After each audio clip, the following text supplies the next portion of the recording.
Hello, everyone, and welcome back to live virtual classes. I am Kriti Chavla, and in the last lecture, we started with transfer pricing. So, in the last lecture, if you remember, we were discussing some basic concepts relating to transfer pricing. So, the what is the concept, what is exactly transfer pricing, some key concepts and key terms is what we discussed in transfer pricing, the sources of transfer pricing law. And then we went on to discussing the technical aspects relating to what are associated enterprises, what is an international transaction as far as transfer pricing is concerned. How I'd like to actually start with the lecture today is to actually just help you revise with what we discussed in the last lecture because it's connected to what we'll discuss today.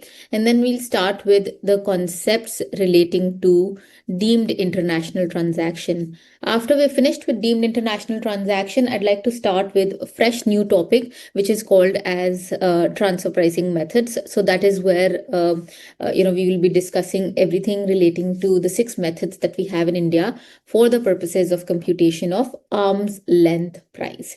So that is really the plan for today. If you guys have gone through the module till what we discussed, is there any question from the last lecture? Any question?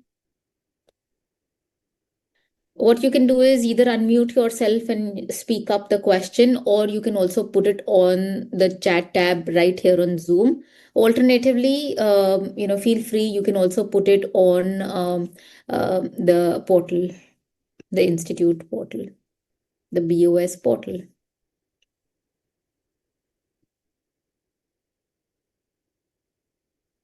Okay. Any questions, or shall we just start?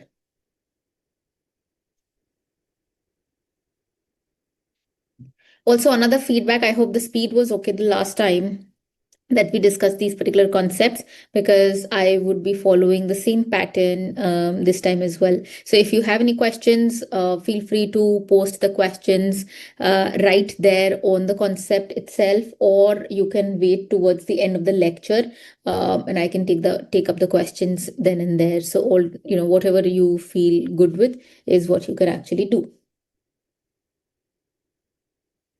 Okay, so if there are no questions from the last lecture, this is what we actually started with. We were discussing what exactly is the meaning of the concept transfer pricing, and this is what we started with. Some background relating to where transfer pricing comes into place. So this is the problem area that we were discussing, and I said that the moment you find out that there are some transactions between related parties, and you feel that they have actually occurred at a price which is manipulated price, like it was here 80 rupees here, that is where the concept of transfer pricing comes into place. And transfer pricing is the law that will actually make sure that these parties, these related parties, or these associated enterprises, they do not transact at a manipulated price. They transact at something called as the arm's length price. So this is what we were discussing in the last lecture, really. So this is what we discussed, the problem through the case study. So this is also the case study problem, where we were also discussing how profits are shifted from a high tax jurisdiction to a low tax jurisdiction so as to have a group tax savings also. So that is what we discussed, and then that is where the concept of transfer pricing came into place. So I mentioned that transfer pricing is an anti-tax avoidance law. When I say it's an anti-tax avoidance law, it basically means to say that there were these tax avoidance strategies that were happening. Out here, there was a tax avoidance strategy. Out here, there was a tax avoidance strategy. And to make sure that these tax avoidance strategies do not happen, they came up with a law to counter such transfer of profits, and that's called the transfer pricing law. These were the sources, two different sources that I mentioned that you should know about: OECD transfer pricing guidelines and UN transfer pricing manual. Key terms used in transfer pricing. So can you quickly type it down? What was controlled transaction? A transaction between what enterprises is called as controlled transaction? Anyone who remembers? What are controlled transactions?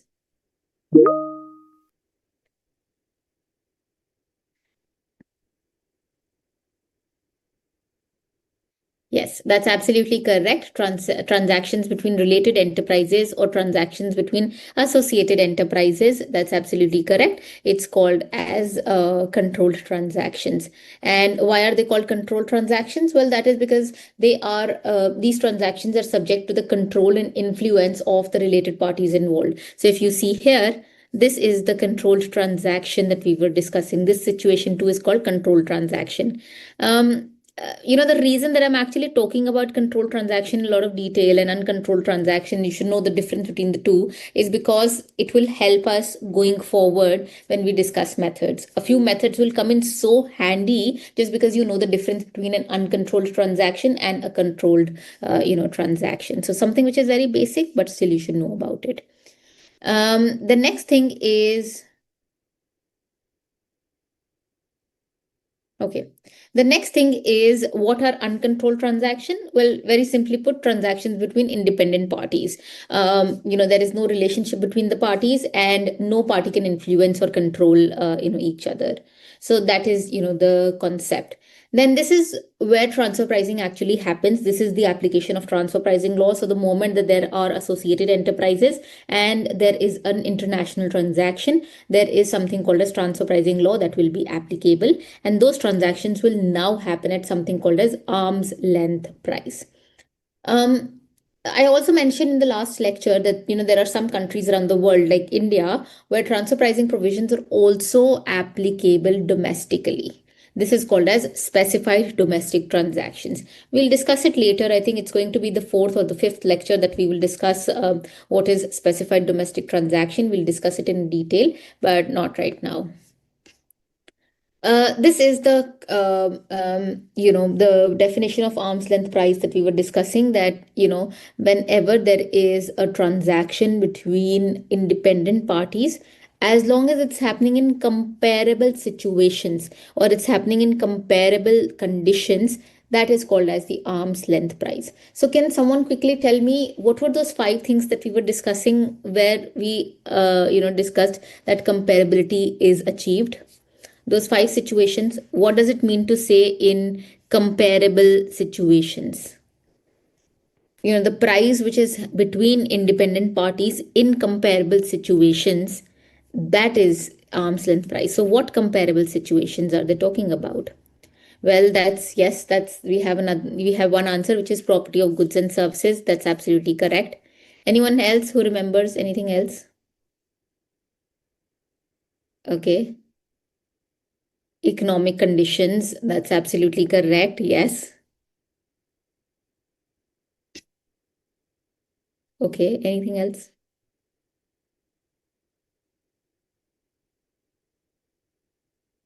Okay. Oh, great. We have a lot of answers, which is contractual terms, FAR analysis, characteristics of property and services.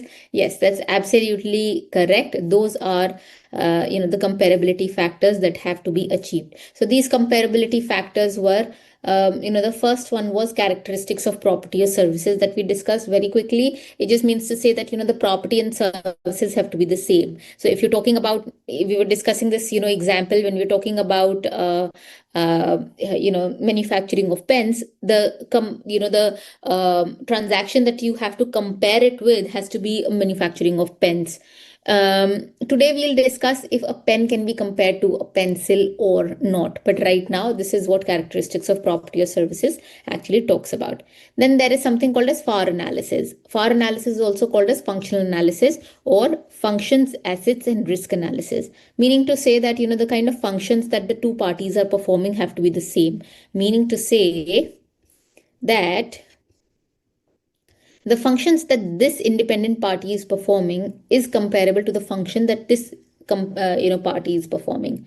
The kind of assets that this party has should be the same to this party. The kind of risk that this party is assuming should be the same to what this party is actually assuming. So FAR analysis, which is functions, assets, and risk analysis, has to be the same. Then there was something called as contractual terms. It basically means that whatever associated parties have written in their contract, they should follow it. Then economic circumstances, which basically meant that, the time of the transaction should be the same. And finally, business strategies, which we were discussing, which said that, you cannot really compare a full-fledged, like an established enterprise to a startup company, because the strategies on how they price their products, etc., will be very, very different, and hence you cannot really do that. So business strategies have to be the same. So these are the 5 factors basis which you can compare a related party, a controlled transaction to an uncontrolled transaction. Then we were discussing, where is this arm's length price coming in from? Well, this arm's length price is coming in from something called as the arm's length principle. We call this the international consensus on transfer pricing, because most of the nations around the world are all following something called as the arm's length price. This is just means to make sure that all the related parties, they conduct their transactions at an open market price kind of a situation. This is what we were discussing, which basically said arm's length principle. Where is it coming from? Well, Article 9 of the OECD Model Taxation Convention. And this is what we were, discussing, that this profit that the related party has earned should be similar to what independent parties are actually earning. But if it is not same, then what tax authorities will do, they will add back the remaining profit, which is 40 rupees here, and then they will tax related parties, here. So that is what is meant by this particular article. After this, we were discussing the structure of domestic transfer pricing that we have. Can you quickly tell me when was transfer pricing introduced in India? Which year was transfer pricing introduced in India?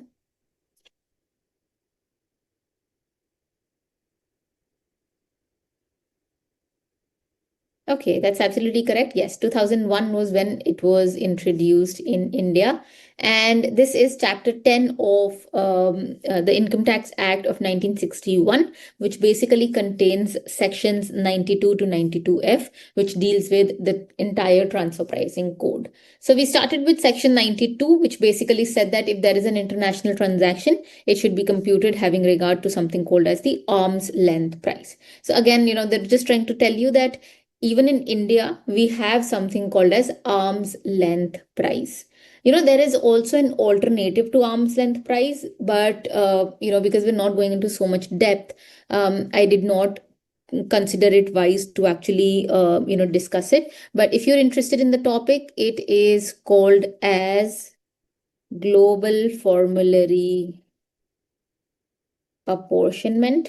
There are very few nations around the world which follow this, but OECD specifically says that global formulary apportionment is something you should not follow for many different reasons.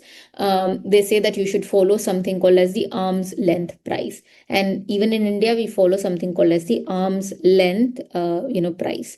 Not getting into so much detail on what is global formulary apportionment, but what I'm really trying to say is that yes, there is an alternative that exists, but we're not getting into that. This is section 92A, which is associated enterprises, that we were discussing in a lot of detail. Now, this is one topic which is important from an examination point of view, and even practically this is something without which you cannot really step up with transfer pricing. So this is something which is important. Now, section 92A, I mentioned, has 2 subsections. There's subsection 1 and then there is subsection 2. Subsection 1 basically just, very generically says that if one enterprise participates in the management, capital, and control of the other enterprise, these 2 enterprises will be considered as associated enterprises. But then what is management, capital, control? They've not really defined it. So I mentioned that, we actually rely on other, law so as to look at the meaning of these particular terms. But this is where they said that even if these enterprises, they participate directly or they participate indirectly through an intermediary, still they will be considered as associated enterprises. After that, we were discussing how even if there is one common person, This common person participates in the management, control, and capital of company one and participates in the management, control, and capital of company two. Then also company one and company two will become associated enterprises. We discussed a few examples, and then after that, this is specific instances that we were discussing. So there are these 13 instances which basically say how enterprises are associated. Can you tell me the threshold for equity participation? One enterprise participates in the equity share capital or voting power of another enterprise. How much threshold is required for association? Yes, that's absolutely correct. It's 26% or more, which is actually required. So this is the section which basically says 26% or more. Then there was provision of loan transaction. Can you tell me what was the threshold? If one enterprise provides loan to the other enterprise, what was the threshold?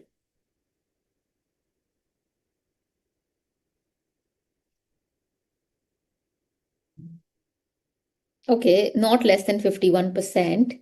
That's absolutely correct.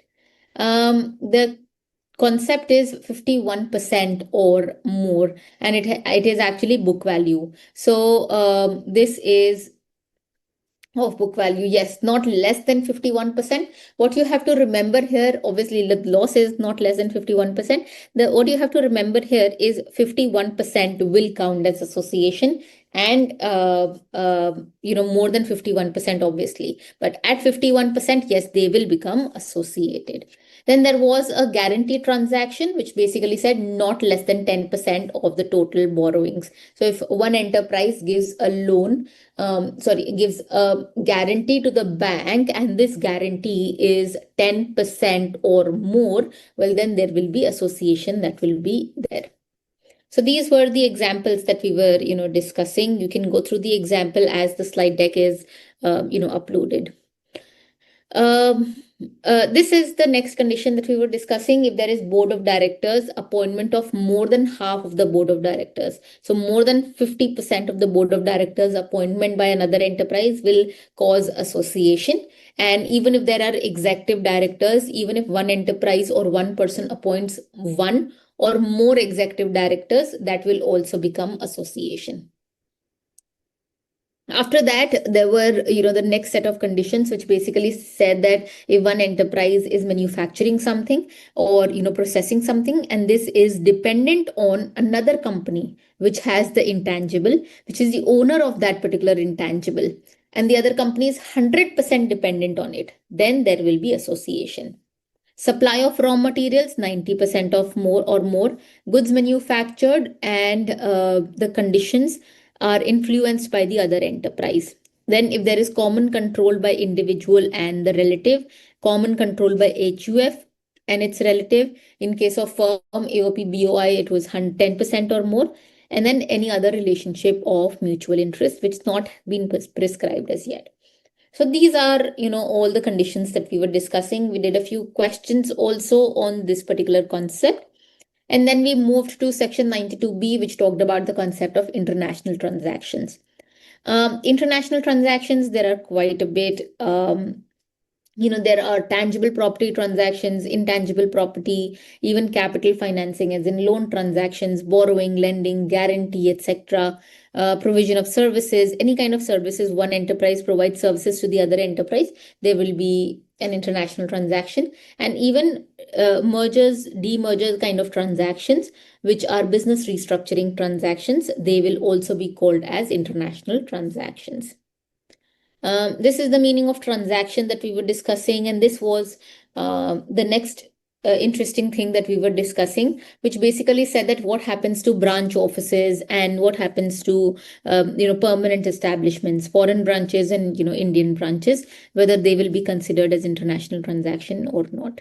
So that is, sorry, just allow me a minute.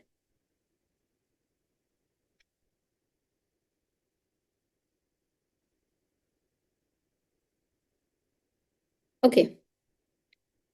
So this is till here is what we were discussing, when it comes to the last lecture. Any questions now? Any questions on what we've discussed till now? Otherwise, we'll start with the new topic today, which is called as deemed international transactions. Okay. Any questions? No questions.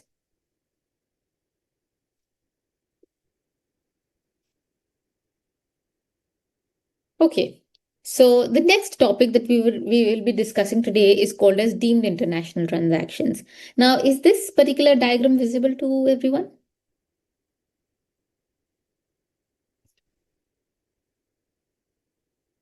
Yes. Okay, great.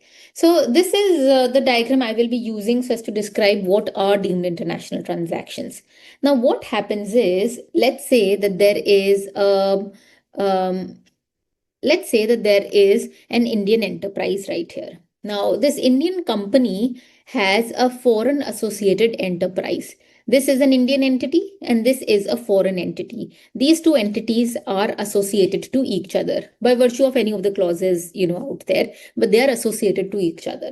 Now, what will happen if this Indian enterprise actually transacts or makes any kind of transaction with this foreign associated enterprise? Obviously there will be transfer pricing provisions that will become applicable, and if transfer pricing provisions become applicable, they will have to comply with the arm's length price. They'll have to make sure that their transaction is at arm's length, and they will also have to make sure that all the compliance is done. Towards the end we'll discuss documentation, and that is where I will describe what kind of documentation they'll have to maintain and everything. But if they transact, transfer pricing provisions will be applicable. Why? Because one, this is an international transaction, Indian and foreign, and second, these are associated enterprises.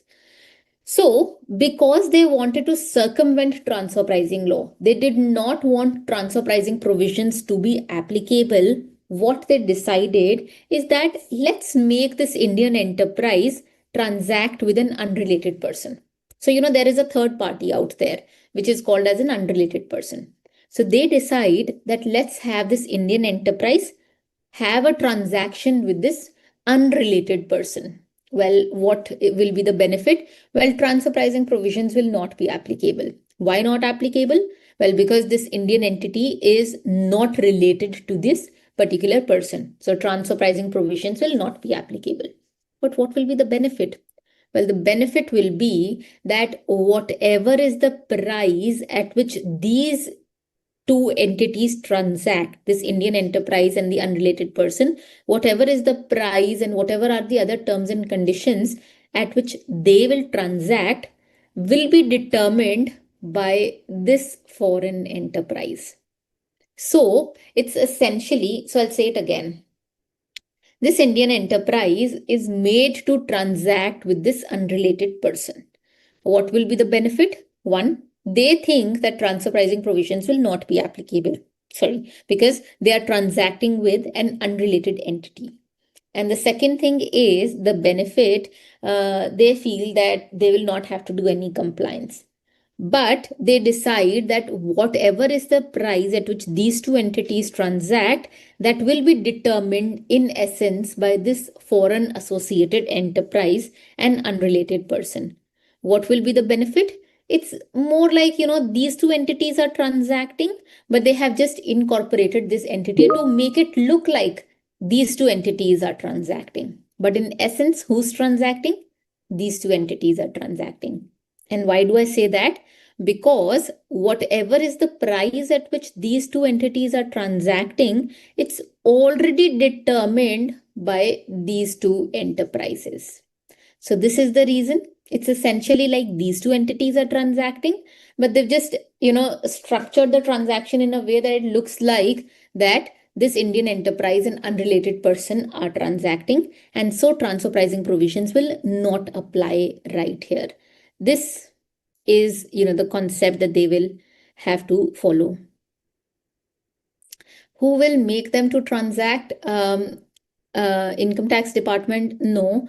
Who will make them to transact? This Indian enterprise just transacts with this unrelated person. They have intercompany agreements. They're just transacting between themselves. So this is the reason they're just on the face of it, they're trying to show that these two entities are transacting. But if you sort of lift, the entire transaction, you will realize that these two enterprises, are transacting. So yes, to the income tax department, or, they're just trying to pretend like these two enterprises are transacting, but in essence, no, these two enterprises were transacting. So this was the problem area that was actually happening. And to make sure that these kind of situations do not happen, we introduced the transfer pricing law, introduced, not we, the transfer pricing law introduced section 92B, subsection 2 of the Income Tax Act, which talks about deemed international transaction. So now the income tax department, CVDT, came up with this particular,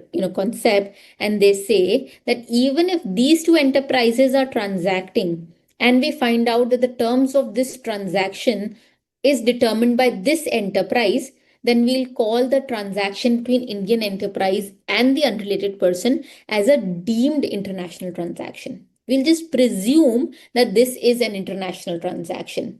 I mean, they understand that we do know that this is not an international transaction because this is an unrelated person. But we'll deem it, we'll presume it to be an international transaction, and all transfer pricing provisions will apply to this kind of transaction. This is the concept which is called as deemed international transaction. Okay, many questions or no questions? Is this clear? Shall I repeat? Please tell me if I should repeat.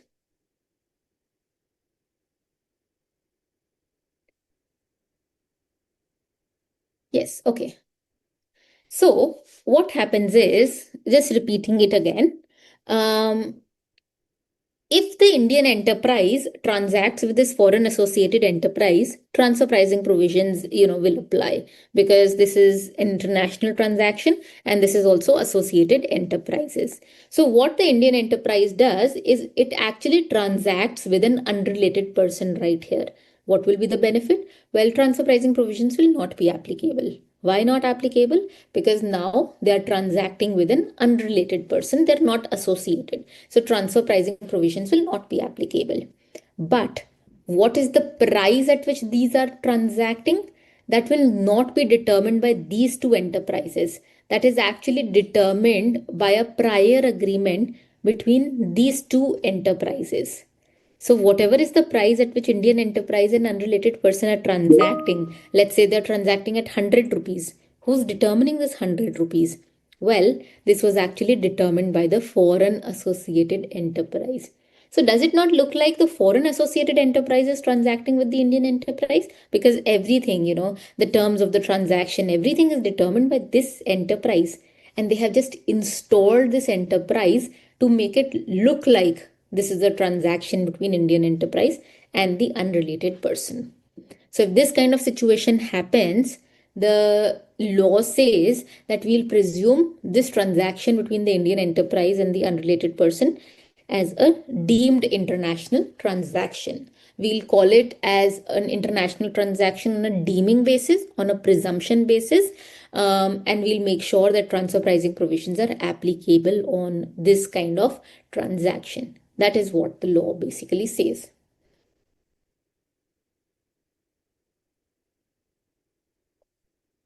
A question right here, will all the transactions of this type always be deemed international transaction?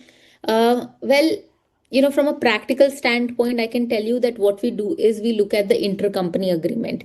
You can look at the intercompany agreement between Indian enterprise and unrelated person when they are transacting. When you look at the clause which talks about price, just as an example, when you talk about the clause which talks about the price, it will say that the price at which this enterprise and this enterprise are transacting will be determined by the Indian enterprise's parent company. Now, this is where you feel that this could be a deemed international transaction, because generally, if you look at an intercompany agreement, it should just generally say that how is the price determined? Prices are determined by market conditions. But if a particular intercompany agreement says that price is determined by the parent company, then you know that maybe there is a deemed international transaction, right here. But for TP, there's another question there. But for transfer pricing, we need AE plus international transaction. Then why it was only deemed international transaction? So I do understand that for transfer pricing to be applicable on Indian enterprise and unrelated person, there has to be, international transaction. There has to be, a related party. And I do understand that these are not related party, but they were trying to circumvent transfer pricing law. This is the reason the law said that I do understand that this is an unrelated person and transfer pricing should not be applicable. But because these people were trying to circumvent the law, they were trying to make sure that transfer pricing should not be applicable. This is the reason we deem it to be an international transaction. I know this is not, but we'll just deem it to be an international transaction and transfer pricing provisions will be applicable on this transaction.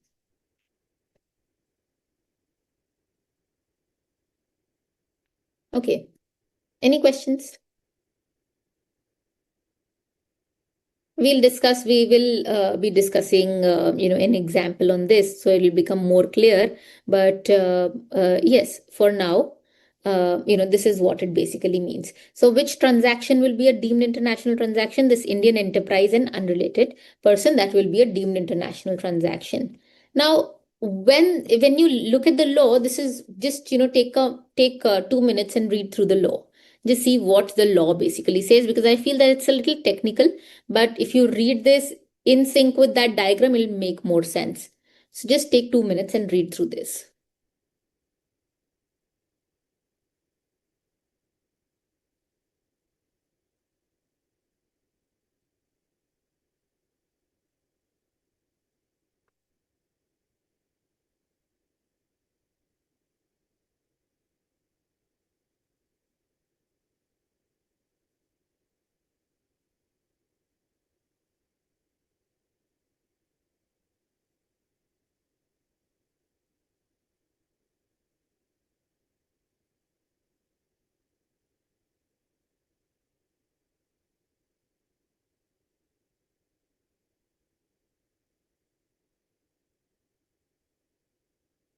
Okay, does it make sense? There are a few things that I want to discuss based on this particular slide, based on what the law really says. But have you had a chance to look at what the law says?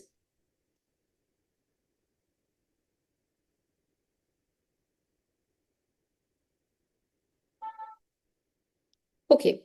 So first thing that the law basically says is that there has to be a prior agreement in relation to the relevant transaction between such other person and the associated enterprise. They mean to say that what is the price at which the Indian enterprise and the unrelated person will transact? What is the price? What are the terms and conditions? Well, for that, to determine that, there is already an agreement between this enterprise, this foreign associated enterprise, and unrelated person. There is already an agreement in between these two people to determine what is the price at which these two people will transact. So this is what they actually mean. And the second thing that the law says is that the terms of the relevant transaction are determined in substance between such other person and the associated enterprises. So it's not just the price that this foreign associated enterprise is determining. It could be other terms and conditions also that this foreign enterprise is determining. One thing is to say that, they're determining that the Indian enterprise and the unrelated person, they will transact at 100 rupees. Who's determining 100 rupees? Foreign associated enterprise.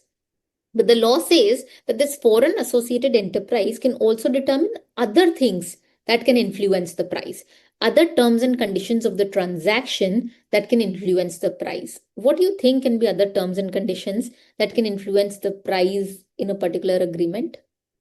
What other terms and conditions?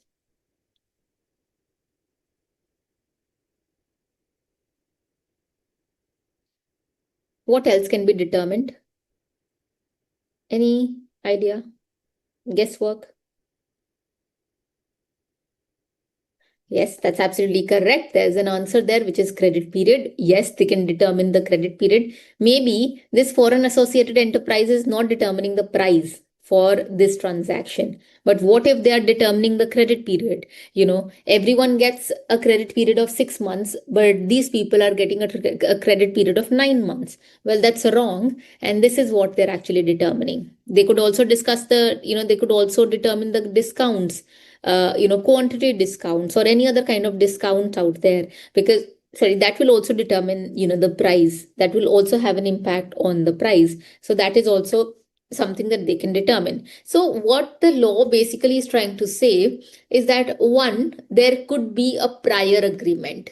So there could be a prior agreement. They've already decided in advance कि अगर ये enterprise if this Indian enterprise and this unrelated person अगर ये transact करेंगे future में, they will only transact at 100 rupees and not open market price. Who's determining that? Well, this foreign associated enterprise. If this is the situation, well, then this is a deemed international transaction. And if they're not determining the price, and if they're determining something else which has a relation with price, like credit period, discounts, etc., then also this could be a deemed international transaction. This is what the law is really trying to say. Any questions now?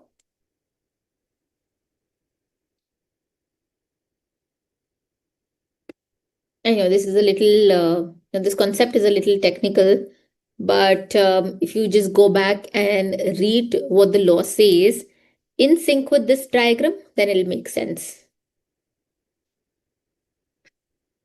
Okay, shall I move on or shall I repeat?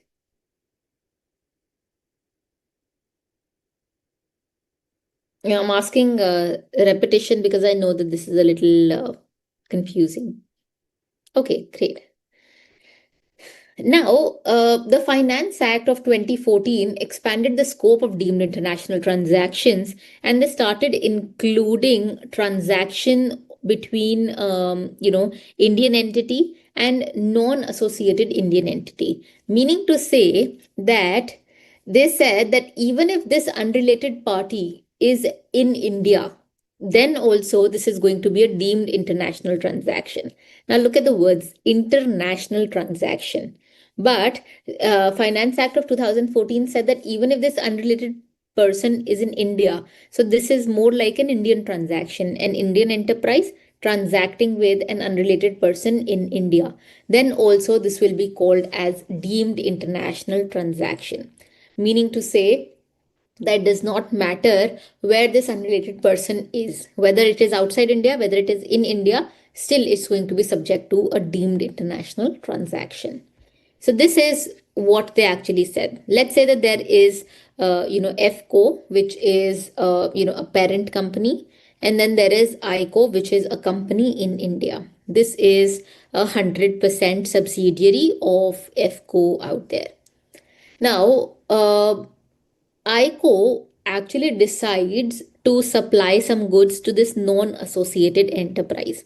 This non-associated enterprise is in India, but this is non-AE, as in these two entities are not related to each other. This ICO and this non-AE, they are not related to each other. So this is the reason ICO decides to supply some goods to the non-AE. But what is the price at which these two should transact?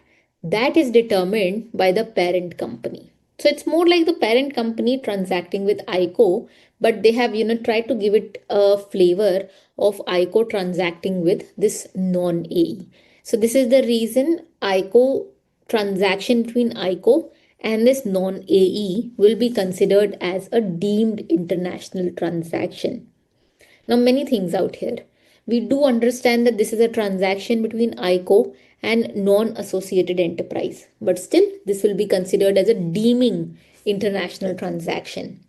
Second thing, I do understand that this is a transaction between two Indian entities. They are both in India, but still this will be considered as an international transaction for the purposes of transfer pricing. And so the transaction between ICO and this non-AE will become a deemed international transaction, and now it will be subject to transfer pricing provisions. So now they'll have to make sure that they are transacting at an arm's length price and they are completing the documentation also. So now they'll have to file Form 3CEB, which is the transfer pricing compliance in India. They'll have to just make sure that everything is transfer pricing compliant out here. So this is the whole concept of deemed international transaction. Let's discuss an example which is provided in the manual also on deemed international transaction. Please take a minute and just read through this, and then I will explain.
Okay, let's start.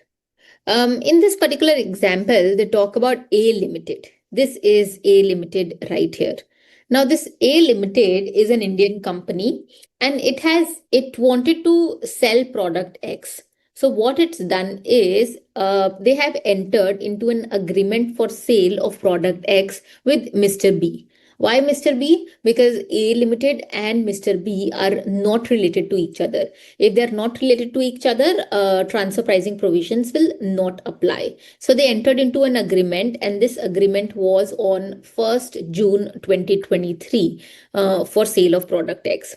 Now, what happens is that this is agreement for sale. Now, Mr. B has entered into agreement for sale of product X with this particular company, which is C Incorporation. Why C Incorporation? Again, they are not, related to each other. But you know what? C Incorporation is actually associated to A Limited. Why? Because C Incorporation holds 27% voting power in A Limited. So these two entities are related to each other, A Limited and C Incorporation. Now you know why they have actually entered into a transaction, why A Limited has entered into a transaction with Mr. B. And then Mr. B will actually sell the product, to C Incorporation. Why have they entered into a transaction with Mr. B? They wanted to sell the product to C Incorporation. But if they had done that, transfer pricing provisions would have been applicable. Why? Because A and C are associated to each other. This is the reason they came up with an idea. Let's have A interact with or transact with B, and then B will sell the product to C Incorporation. This is the reason the transaction between A Limited and Mr. B will be called as a deemed international transaction.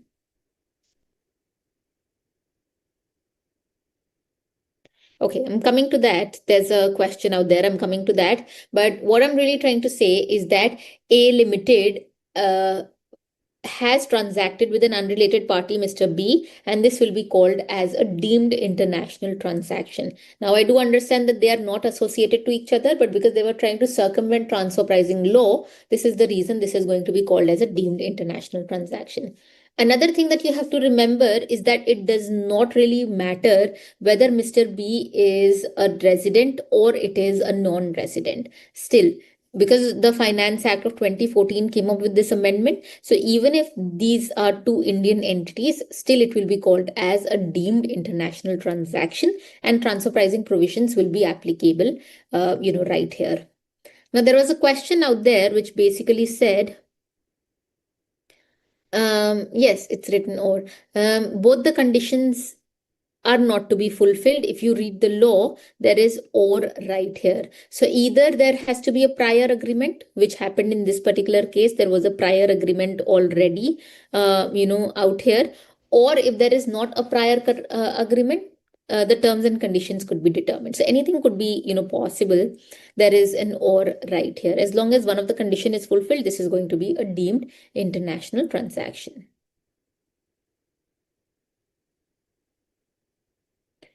Um, a question right here which says, is there always a written agreement required in these type of transactions, or oral also to treat it as international transaction?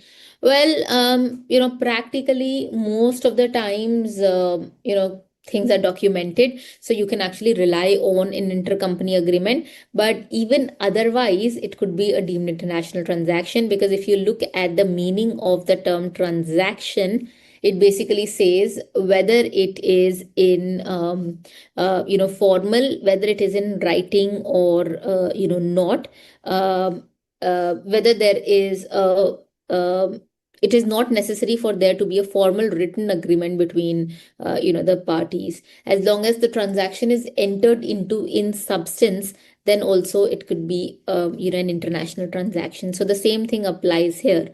But the thing is that if it is orally, then it becomes a little more difficult to establish it. But nevertheless, it could be a deemed international transaction. But I think your question is more practical rather than more academic. Yeah. Okay, any other question?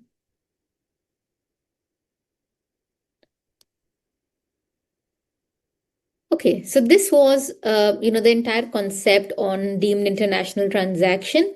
Um, um, Going forward, because we will be discussing the concept, and each concept has relation to each other, so we could be discussing more, examples on deemed international transaction. But yeah, this is what we discussed in the last lecture already. There is an explanation to section 92B, which defines the expression intangible property. And we were discussing how wide the definition of intangible property is from an Indian perspective.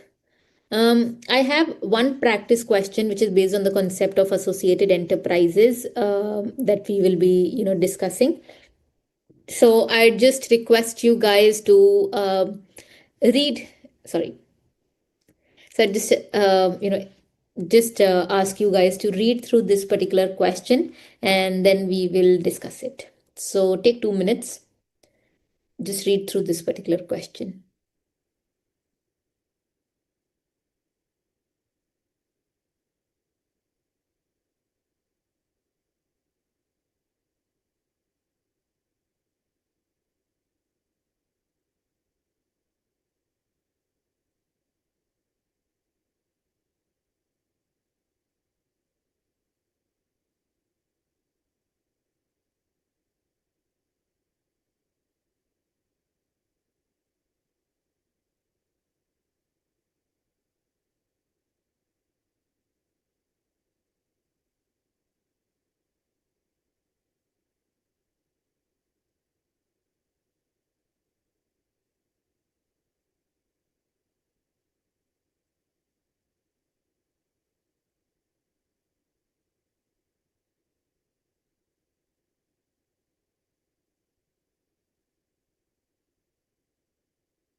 If you know the answer already, you can just post it on the chat.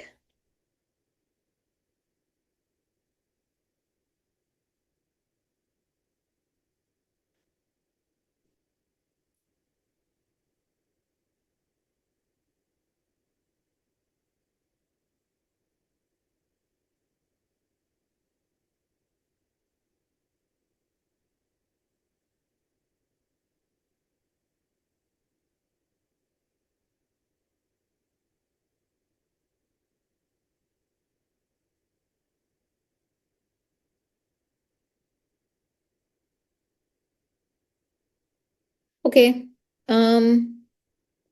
Let's discuss it. If you know the answer, you can again, post it on the chat box. But yes, let's discuss this particular question. In this particular question, it says that Mr. Hari holds 30% of voting power in ABC Incorporation, a company incorporated. Um,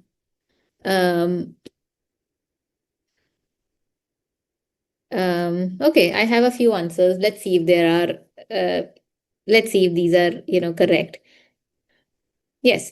So in this particular question, it says Mr. Hari holds 30% of voting power in ABC Incorporation, a company incorporated under the laws of country A. So this is voting power, 30% voting power in ABC Incorporation. For the purpose of expansion of business, the said company enters into an agreement with XYZ Limited, a company incorporated under Indian laws.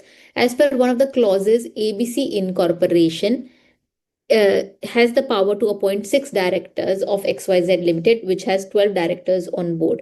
Now, you may say there was a management condition out there, which basically said that if one enterprise, if they are appointing more than 50%, directors in the other enterprise, then they're associated enterprise. Out here, you may feel that there is association, but there is no association. Why? Because in this particular situation, they are appointing 6 directors out of 12 directors. So this is exactly 50%. And what we need for association is actually more than 50%. So this is not going to be association. But then it says total purchases.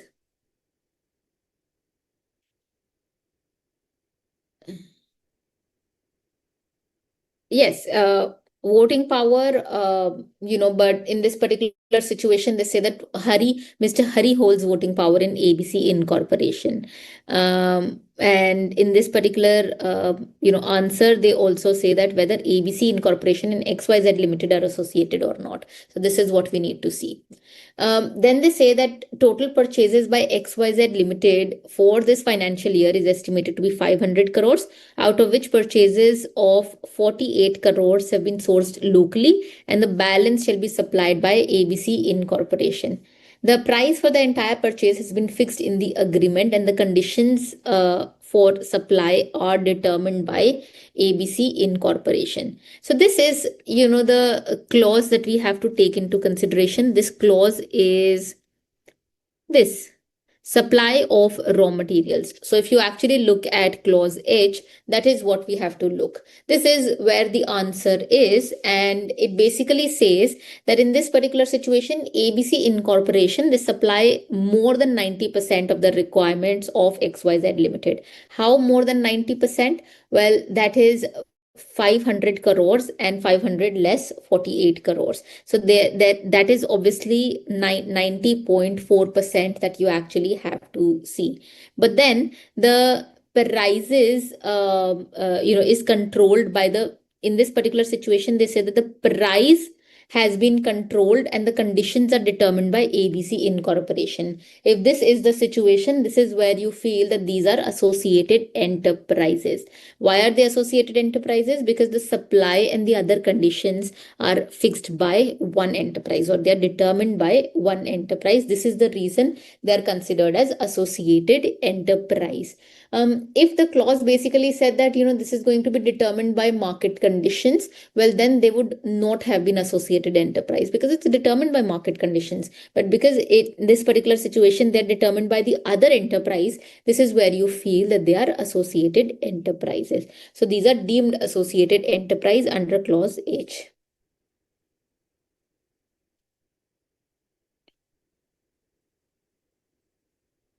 No, it should be 500 crores, no?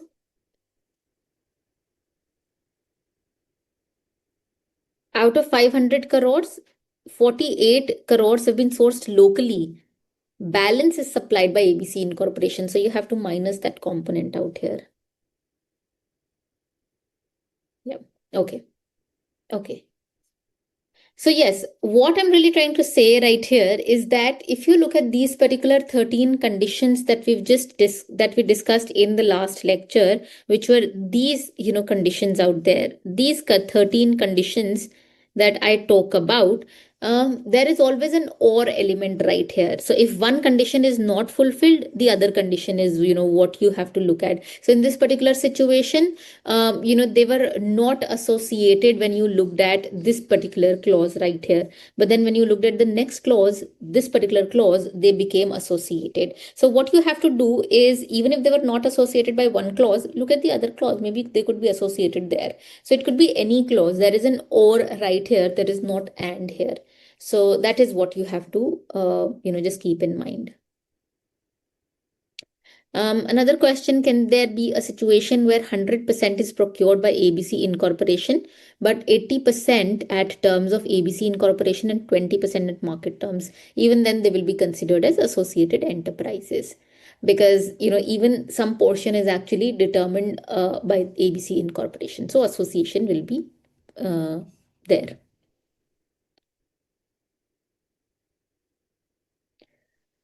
Okay, any questions till now? Okay, not see you again, not we have another slide deck. I'm going to just take a minute, or let's take actually a 10-minute break here. I will come back, move to the next slide deck, which basically talks about um, transfer pricing methods. So just allow me a minute.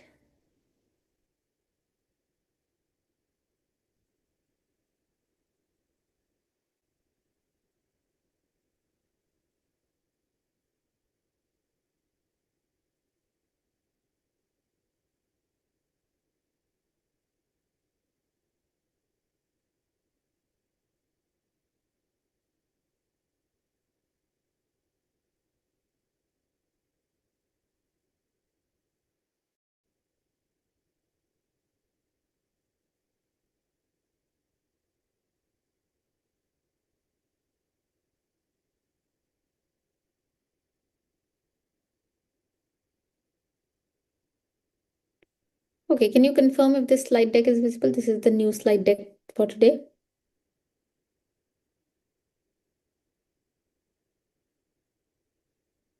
Okay, thank you so much. Thank you. Okay, let's take a 10-minute break and we will come back and start with discussing the transfer pricing methods.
This is the agenda that we'll be following for the this lecture, and I think it's going to go on till the next one as well. Now, this is where we will be talking about transfer pricing methods, an important topic from a transfer pricing perspective. In this particular topic, we will be discussing, the six methods that we have in India. This is called as the comparable uncontrolled price method.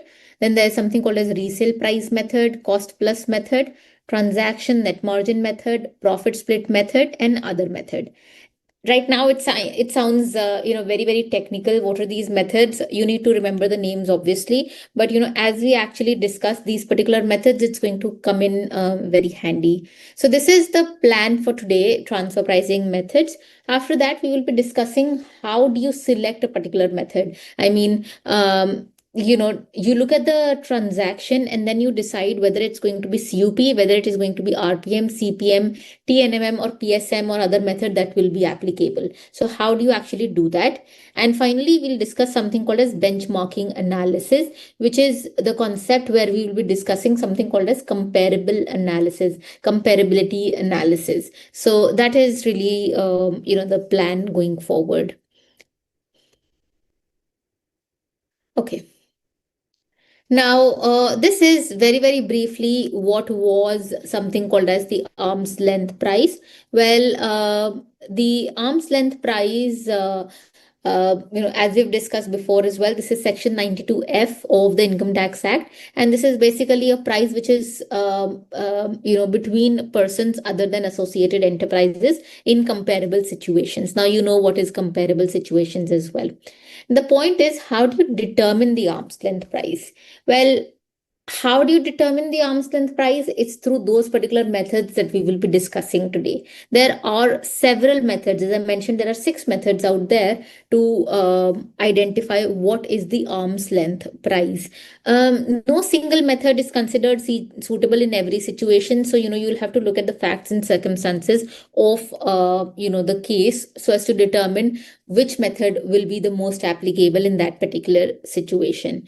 Most of the methods, they rely on price. They will be talking about price. They will be talking about profitability, etc. of these particular methods. So let's look at these, methods that we have out there.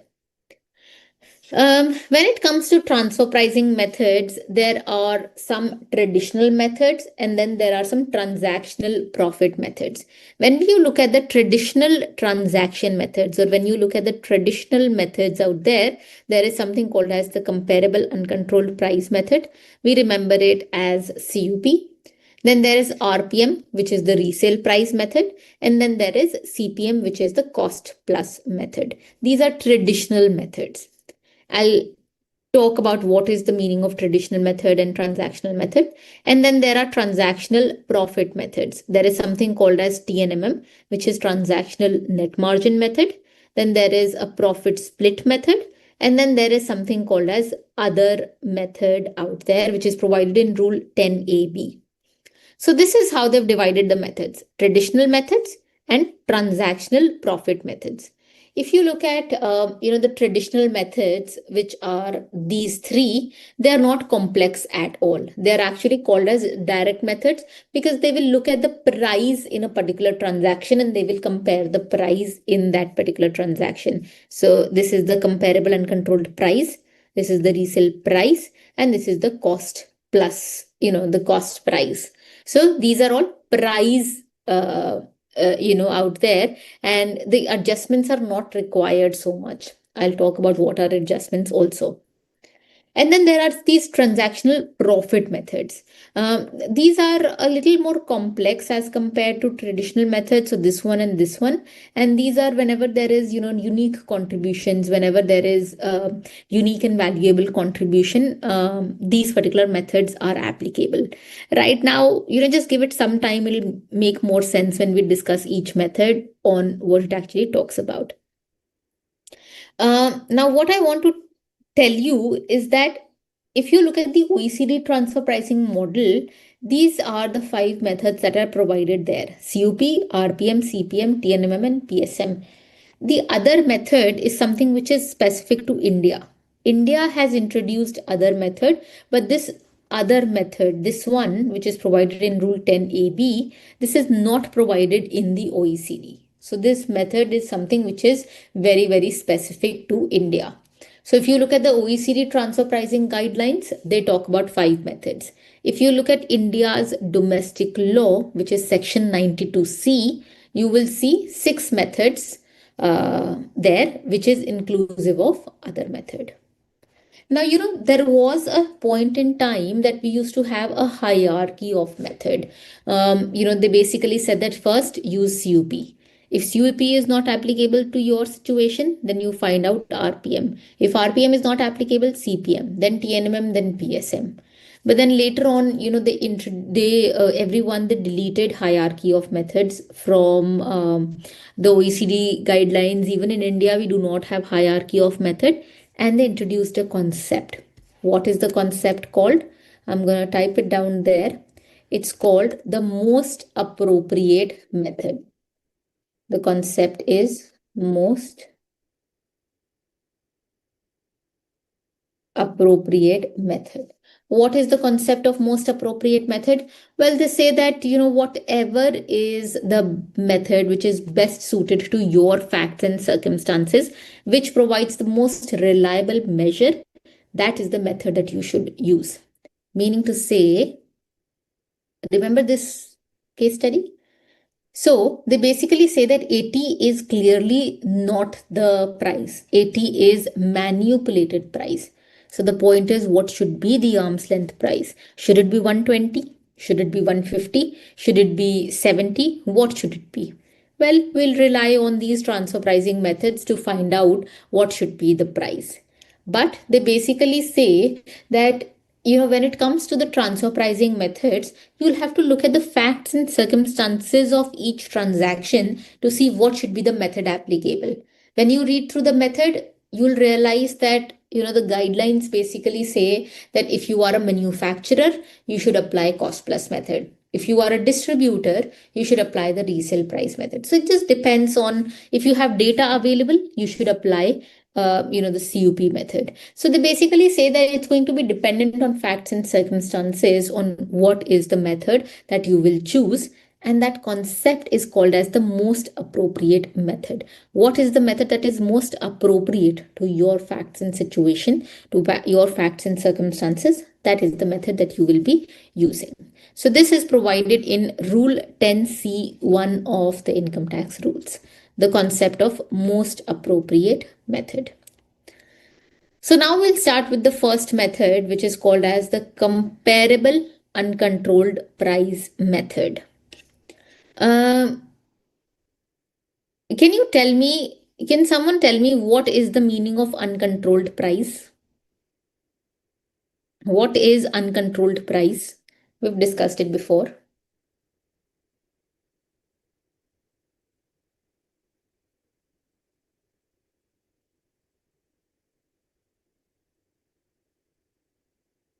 Okay, exactly. What is the uncontrolled price? Well, uncontrolled price is the price which is between unrelated parties, or the price which is between independent parties. That's absolutely, correct. The price between unrelated parties, that is the uncontrolled price. So what is, the CUP method say? It says, do you have an uncontrolled price? Do you have, the data relating to an unrelated party and what is the price at which they are transacting? I say, yes, I do have that. Is it in comparable situations? Like, can you compare it? I say, yes, I can compare it. So that is basically the CUP method. Very simply put, CUP method basically says that, do you have an unrelated party? Do you have an independent party? What is the price that they are charging? Copy paste that particular price and that will become the CUP method. So that is the comparable uncontrolled price method. So this is where, in this particular situation, I know that 80 is not the correct price. It is not the arm's length price. But then what is the arm's length price? Well, I ask myself a question. Do I have the price at which, do I have data relating to the price at which unrelated parties are transacting? Yes, I do. It's situation one. Is this comparable? Are these two situations comparable? I say yes, because I have listed down those five comparability factors, and based on those five comparability factors, this and this situation is, comparable. Characteristics of property or services, economic circumstances, business strategy, FAR analysis, terms of the transactions, etc. Yes, these are comparable. So this, what they say is 120 is the arm's length price. That is what COP method basically says. So COP method is very, very simple method. It's also the most direct method, and it's actually preferred by tax authorities globally because it's so simple out there. You just have to find out an independent, party out there. But this is where the problem actually arises. As far as COP method is concerned, yes, it's very simple. It's most direct because you just have to find out independent parties. But then this is where the problem arises. How do you have data available in relation to an independent party? And even if you have the price available, do you have the surety that those two conditions, those two transactions are comparable? If yes, you can use that price as the COP price. If not, then it becomes a problem. And that is where you can rely on other methods out there so as to compute the ALP, the arm's length price. So that is the comparable uncontrolled price method. Any questions here? Otherwise, I'll just take this concept a little more forward.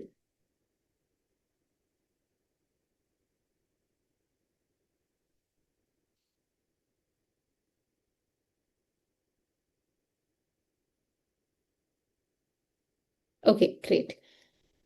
Okay, so now the law basically says that yes, if you think that these are comparable, you can actually take it forward. Now there happens a situation. What if those two conditions are, those two situations are not comparable? Well, this is where the law asks you, can you make some adjustments out there so as to eliminate the material effects of such differences? If you feel that this situation and this situation is a little different, can you make some adjustments out there to make sure that these two become same? If I say yes, then also you can use the COP method. As an example, let's say that these two situations are very, very similar to each other, but the only problem is that this situation there is quantity discount that is offered, and in this situation there is quantity discount which is not offered. So what you can do is you can offer a quantity discount. You can make an adjustment with respect to quantity discount and then compare the two transactions. Another example, let's say that these two situations are very similar. The only difference between these two situations is that here credit period of 6 months is offered. However, related parties, they offer a credit period of 9 months. Okay, so independent parties, 6 months credit period, related parties, 9 months credit period. So can you adjust that 3 months of credit period? If you say yes, I can make that adjustment, then these two situations are comparable and you can use the COP method. If not, you can use some other method out there.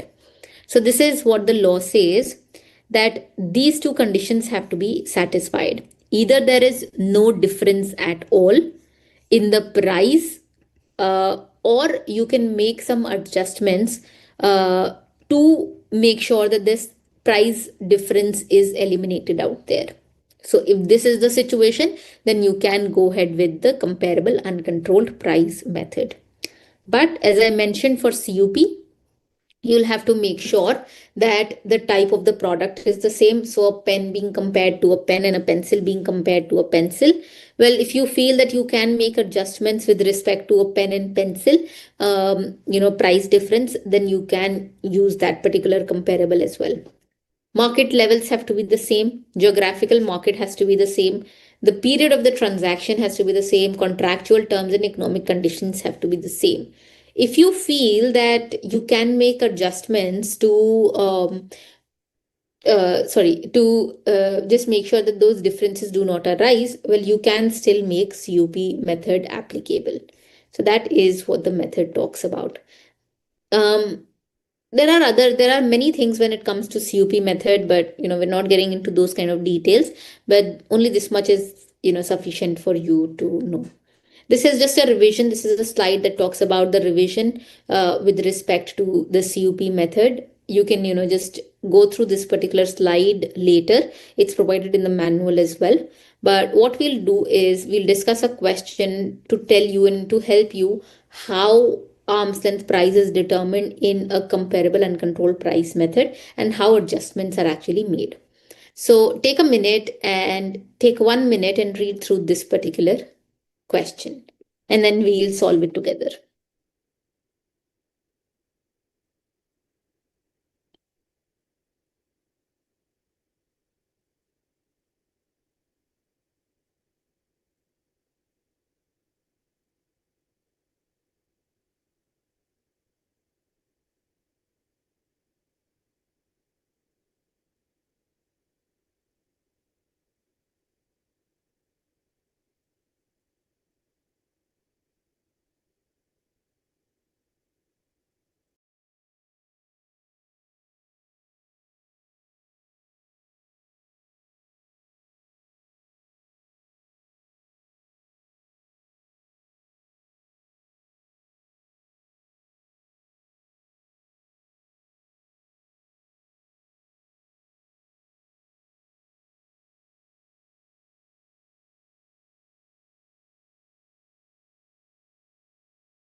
Okay, guys, let's start.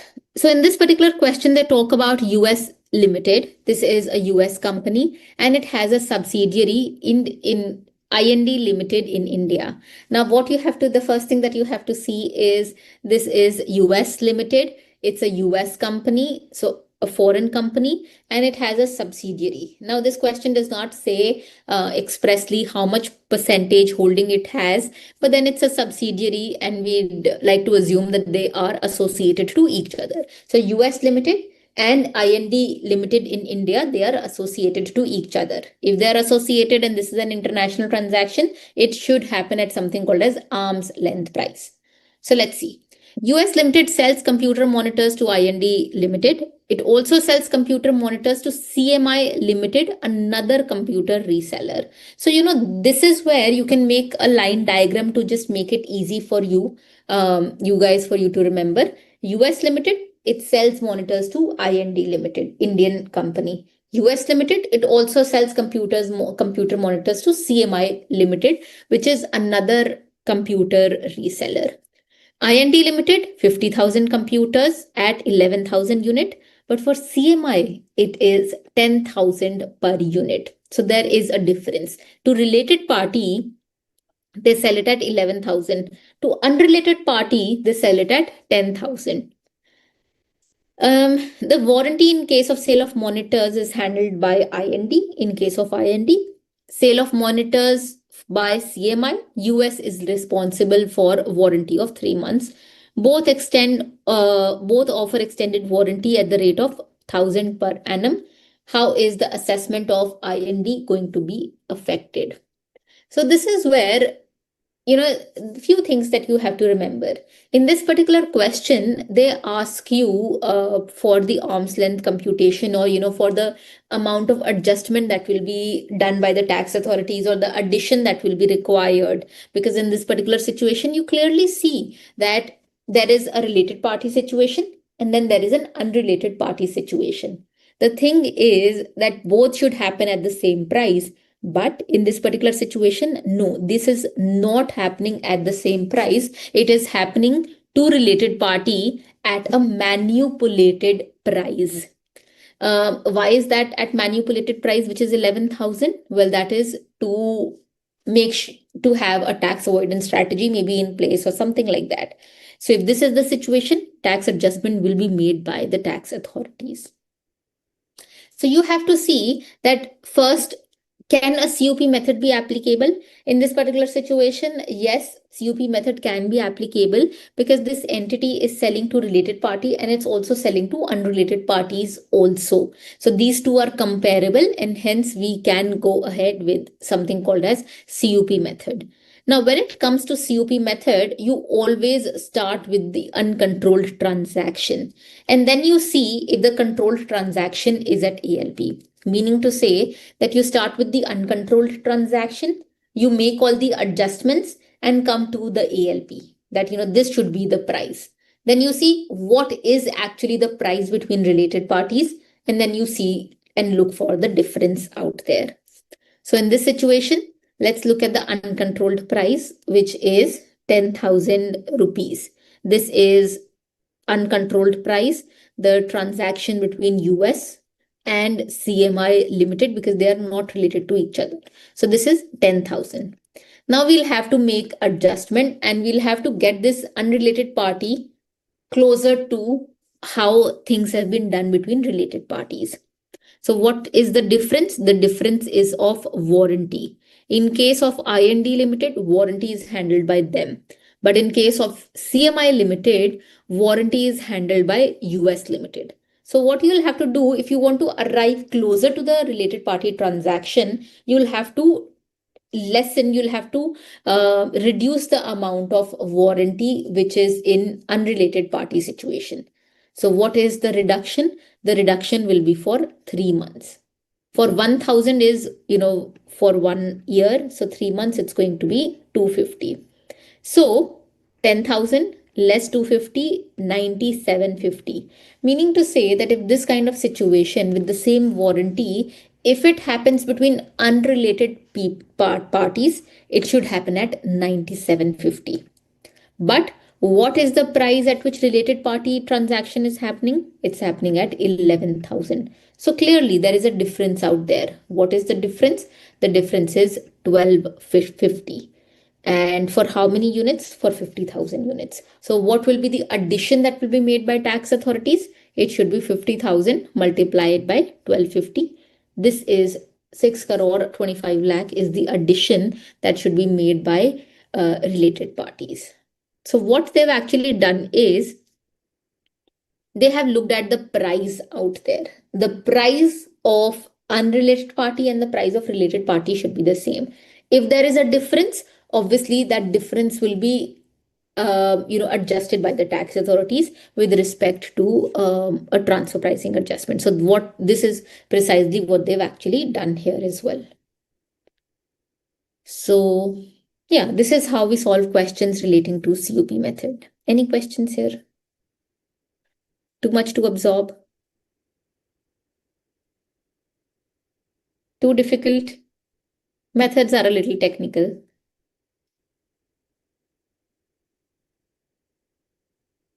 Okay, should I move on?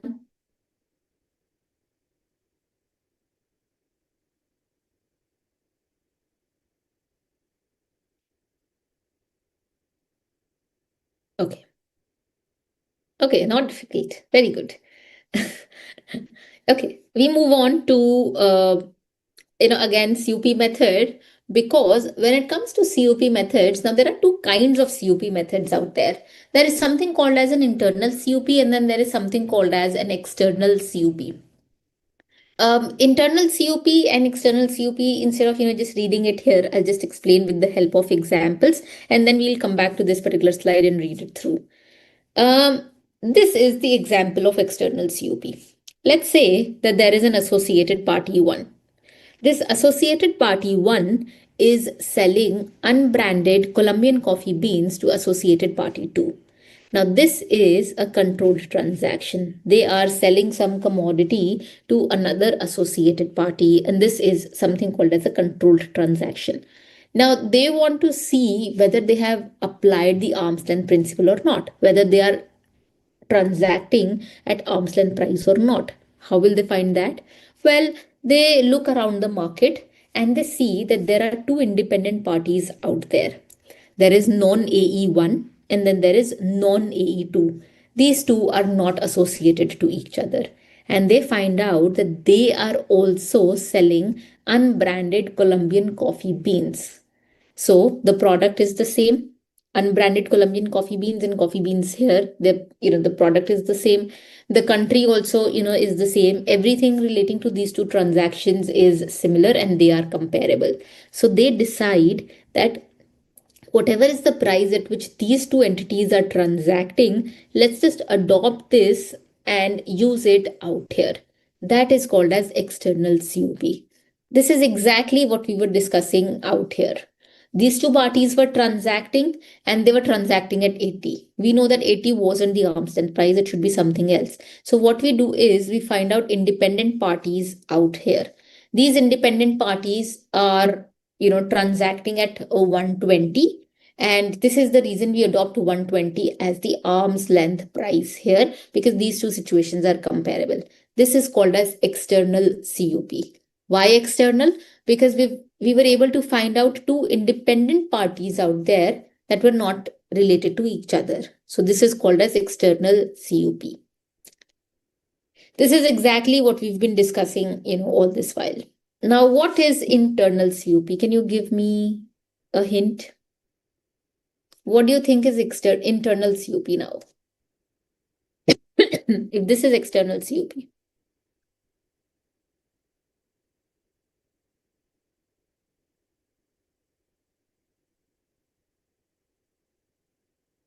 AE to non-AE? Yes, that's absolutely correct.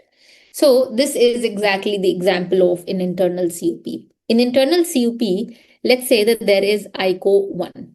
ICO 1 is associated to FCO, and they are actually selling unbranded Colombian coffee beans.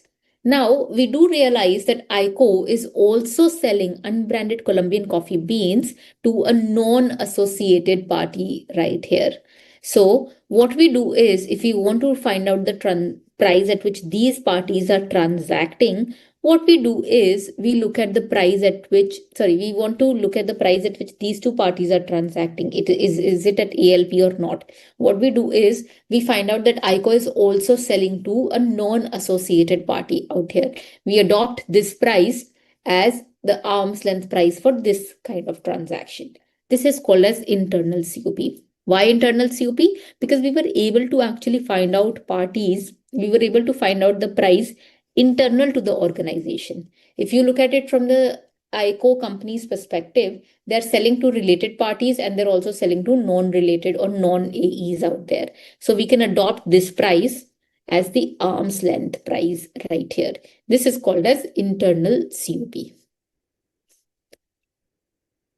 In this particular situation, what do you think was the situation? Was it internal COP or external COP? This example that we just discussed.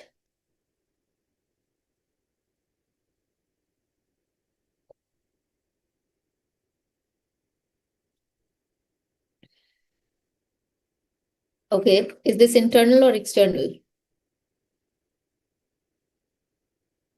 Yes, that's absolutely correct. It's internal COP in this particular situation. It's not external COP because it was US limited. They're selling to related party and they're also selling to unrelated party. So this is the reason this is going to be called as an internal COP.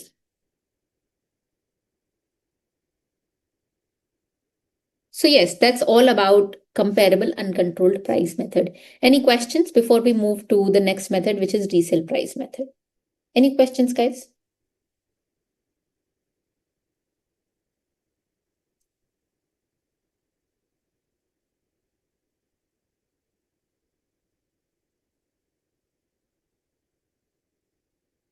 Okay. If there are no questions, I'd like to move to the next method. Okay. So next method actually talks about the resale price method. It talks about something called as resale price. Before I go ahead, now you know that if you want to apply COP method, what you really need is basically data. If you have data available, if you have information available on a third party, on an independent party, obviously you can use, the comparable uncontrolled price method. But a lot of times it happens that, there could be a situation that, data is not available with respect to some transactions. So this is the reason you could move to another kind of method. Now, if you look at a resale price method is most useful in case of traders and distributors. Whenever you're talking about traders, whenever you're talking about distribution companies or distributors, that is where the resale price method is applicable.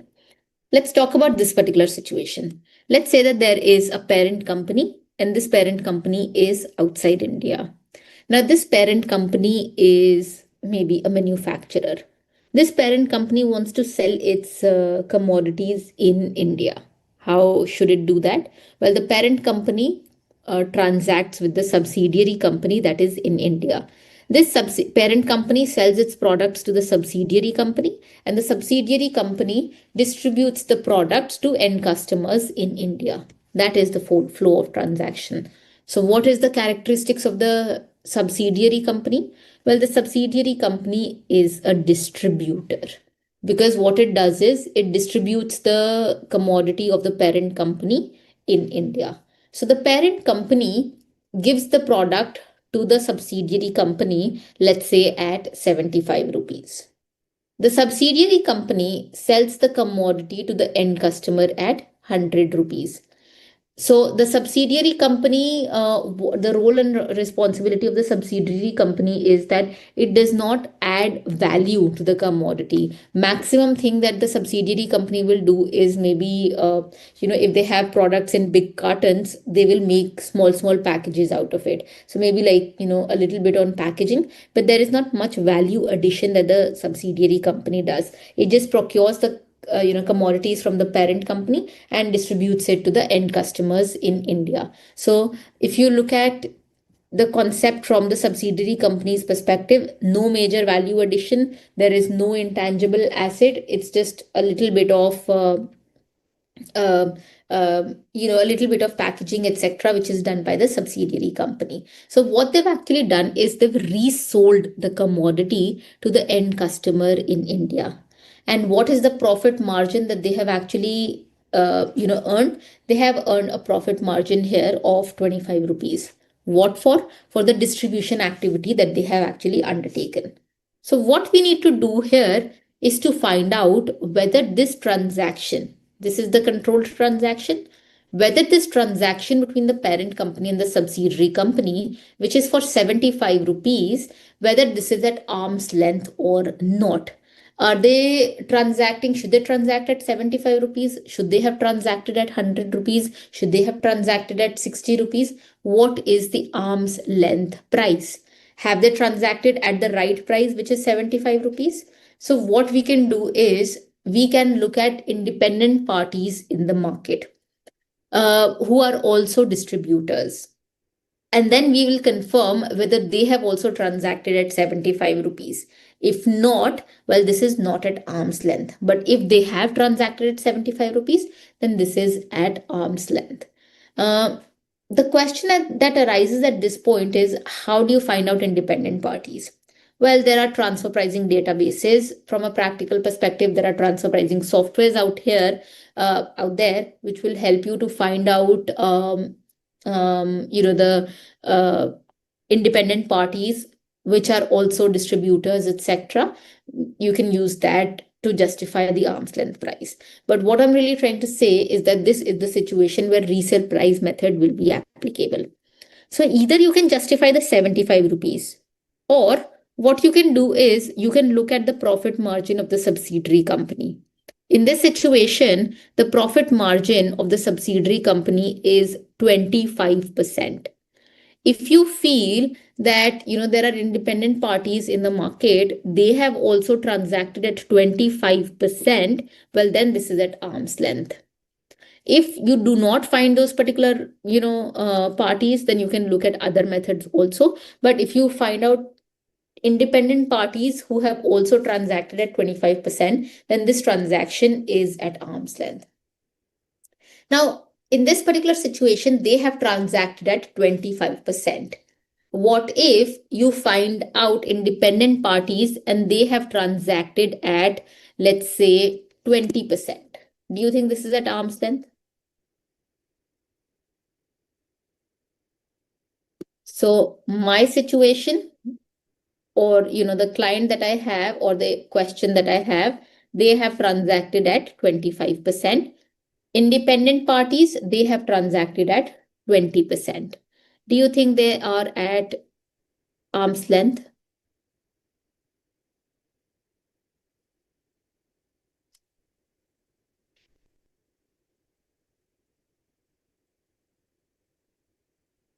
Okay, there is a question on the chat tab. I'll just answer it, or just allow me. I think this will be cleared when we discuss an example on resale price method. So just allow me some time. But for now, can you tell me, in my situation, the profit margin is 25%. Independent parties, they are having a profit margin of 20%. Do you think I'm at arm's length?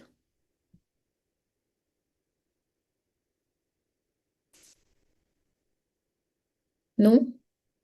Okay. Anyone else?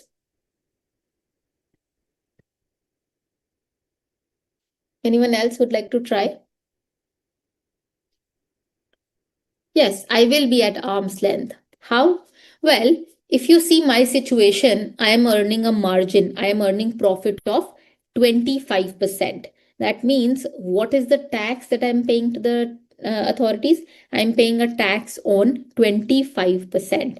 Let's say 25 rupees. So I'm paying a tax on 25 rupees. Any all other people, they are paying a tax on 20 rupees. So obviously there is no tax avoidance from my end. I'm paying a tax on greater profits. I'm not trying to lower down my profits right here. So I am at arm's length right here. Exactly. But if my situation is 25% and independent parties, they are earning a margin of 30%, well, then I am not at arm's length, because everyone is paying a tax on 30 rupees. I am paying a tax on 25 rupees. Am I trying to avoid some taxes? Am I trying to indulge in some activities which is avoiding taxes? Maybe yes, that is the reason. So this is how there is tax avoidance, and there will be an adjustment out here. So I'm not at arm's length in that particular situation. Does it make sense?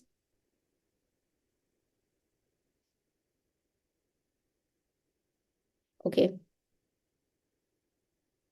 Okay, great. Everything that I discussed, I've just mentioned it here. If you just look at the notes out here, I've mentioned everything out here, so you will not forget for sure.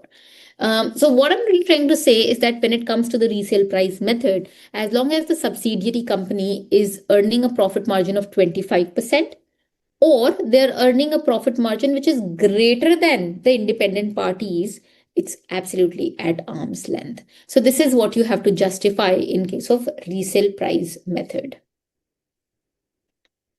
Let's discuss an example here to look at the resale price method. Will we get the PPT? There's a question on the chat box. Generally, I upload PPTs. Yes. So you can actually access it on the portal. Otherwise, I will send it to the BUS, and you can have a look at the PPTs from there. What I generally do is I generally upload the Microsoft version, the PowerPoint version of the PPTs. So what you can do is you can also look at small notes that I keep adding here. That small note will actually help you in remembering what we discussed in the lecture with respect to a particular topic. So I don't PDF it. I just upload the PPT version. So yeah. Okay, coming back to resale price method, just take a minute and read through this particular question right here, and then we will discuss it.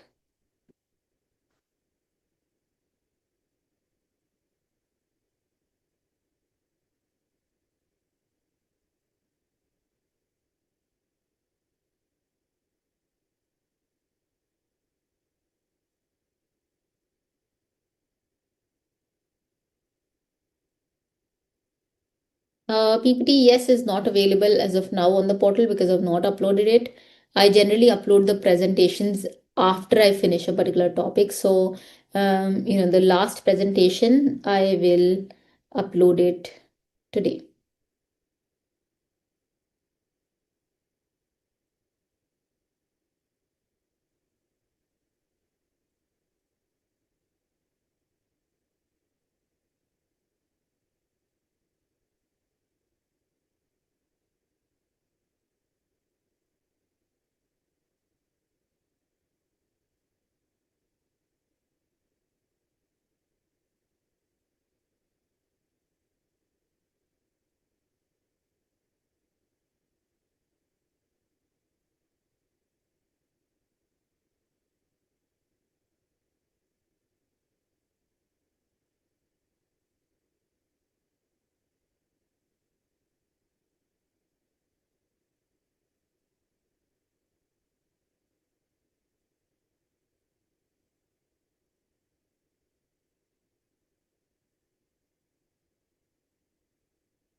Okay, let's discuss this particular question.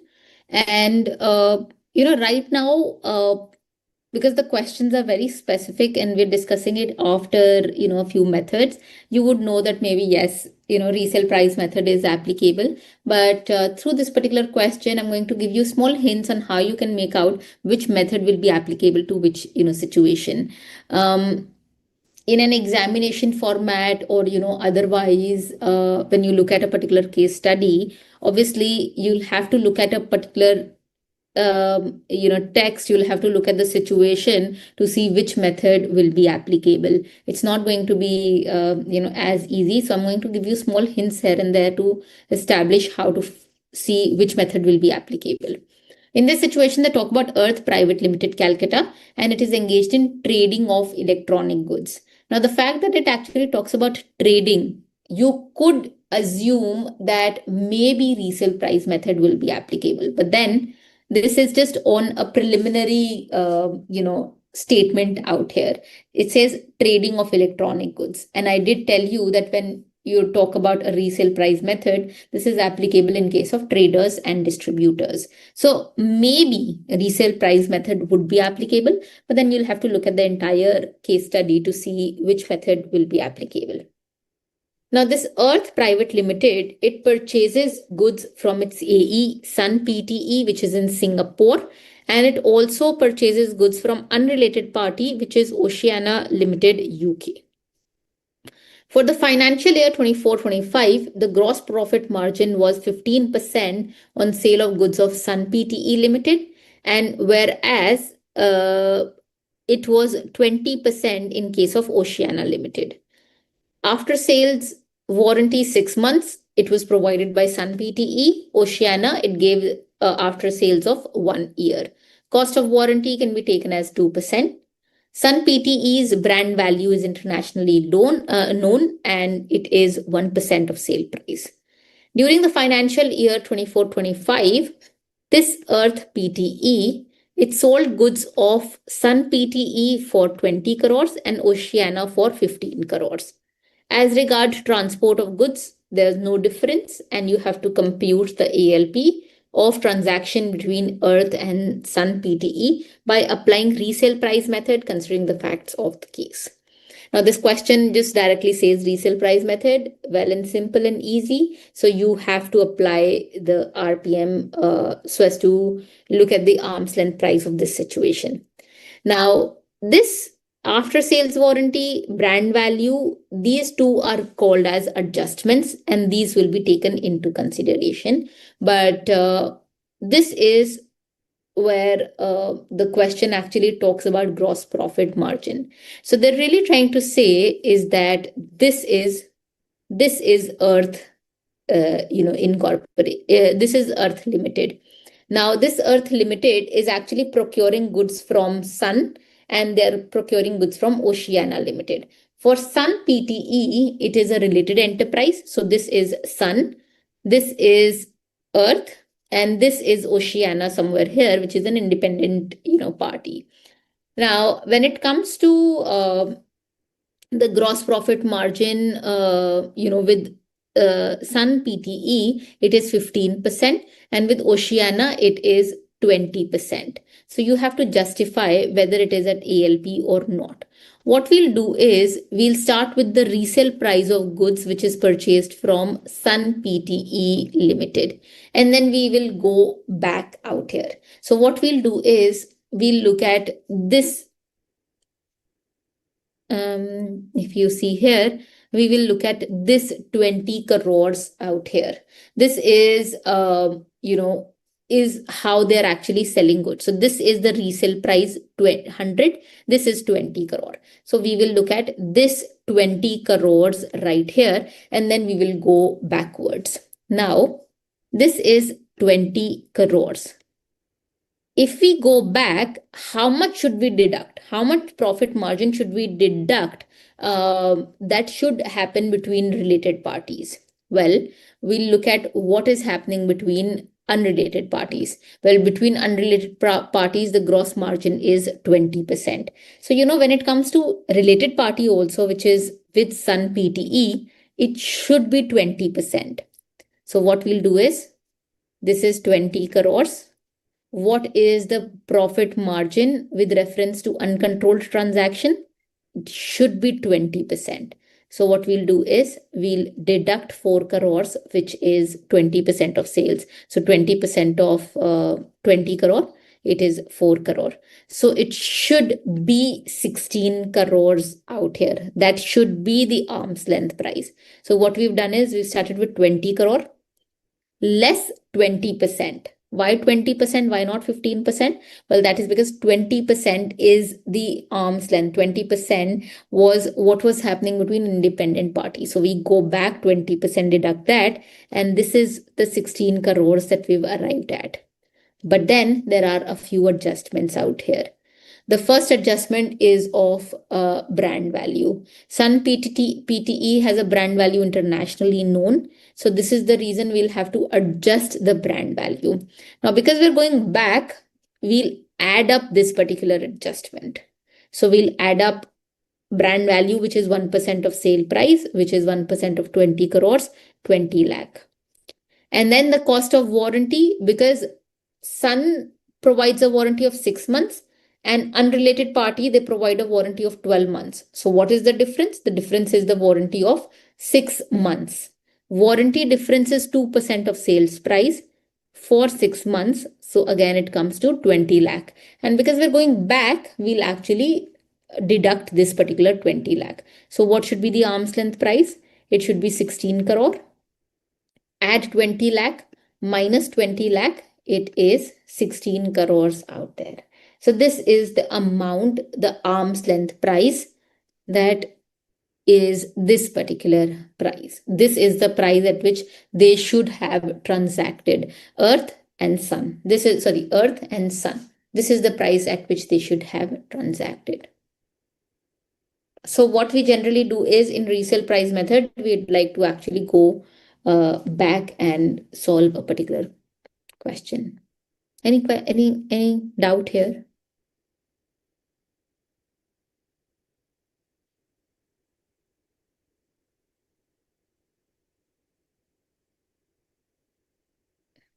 Okay. Okay, we move to the next method, which is basically called as the cost plus method. I know it's time for a short break. this is what we decided, break after every hour, a small break after every hour. But if it's okay, we'll take a break after cost plus method, because after cost plus method, we have a method which is very technical. So I'd like to take a break then. Okay, great. So I'll go ahead with the cost plus method. Now, the wording of the method is cost plus method, as in there is something called as a cost price plus, which is generally the margin, and that is the method. So in this particular situation, let's take this. This particular situation is applicable for manufacturers, just like the resale price method. Just like the resale price method is applicable for traders and distributors, the cost plus method is generally applicable in case of manufacturing out there. So let's take this example. Let's say that there is a subsidiary company out here. Now, this subsidiary company is a manufacturer. If it's a manufacturer, there are obviously direct and indirect costs of production. Let's say that the indirect and the direct cost of production is 100 rupees. Now, what it's actually doing is it's producing that, manufacturing that commodity, and then selling it to the parent company. So when the subsidiary company sells it to the parent company, it sells it at 125 rupees. Now, what is the controlled transaction? This is the controlled transaction. The transaction between the subsidiary company and the parent company. This is the controlled transaction. And we need to justify that this controlled transaction is at arm's length. How do we do that? Well, we'd like to find out what is the profit margin at the subsidiary company level. The profit margin is 25% for this particular example. So again, if we are able to find out independent parties that are earning a profit margin of less than 25% or equal to 25%, this situation is at arm's length. So this is what we need to identify. So in cost plus method, we look at the markup. What is the markup out there? In this situation, the markup is 25% or 25 rupees. So what we'll do is we'll look at the markup here and we'll try to compare the markup in this related party situation, compare it with the markup in independent party situation. If this is comparable, then yes, this situation is at arm's length. This is a method which is preferred in case of semi-finished goods which are sold between related parties. Contract manufacturing arrangements on a contract basis. This is a situation for that also. So that is basically the cost plus method.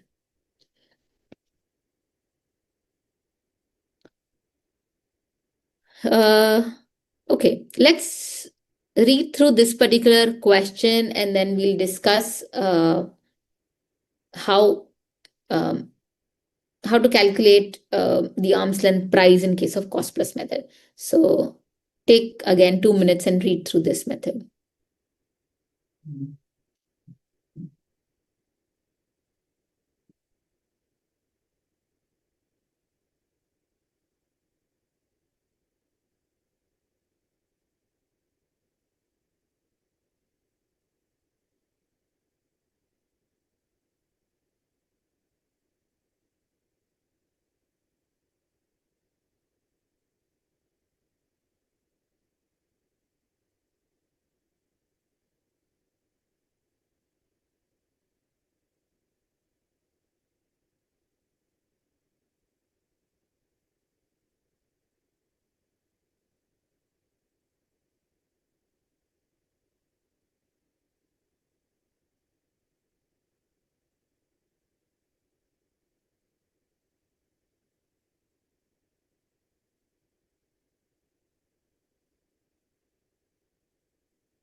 Okay, a lot of information which is provided in this example, I know, but yeah, let's see how to tackle this particular, information.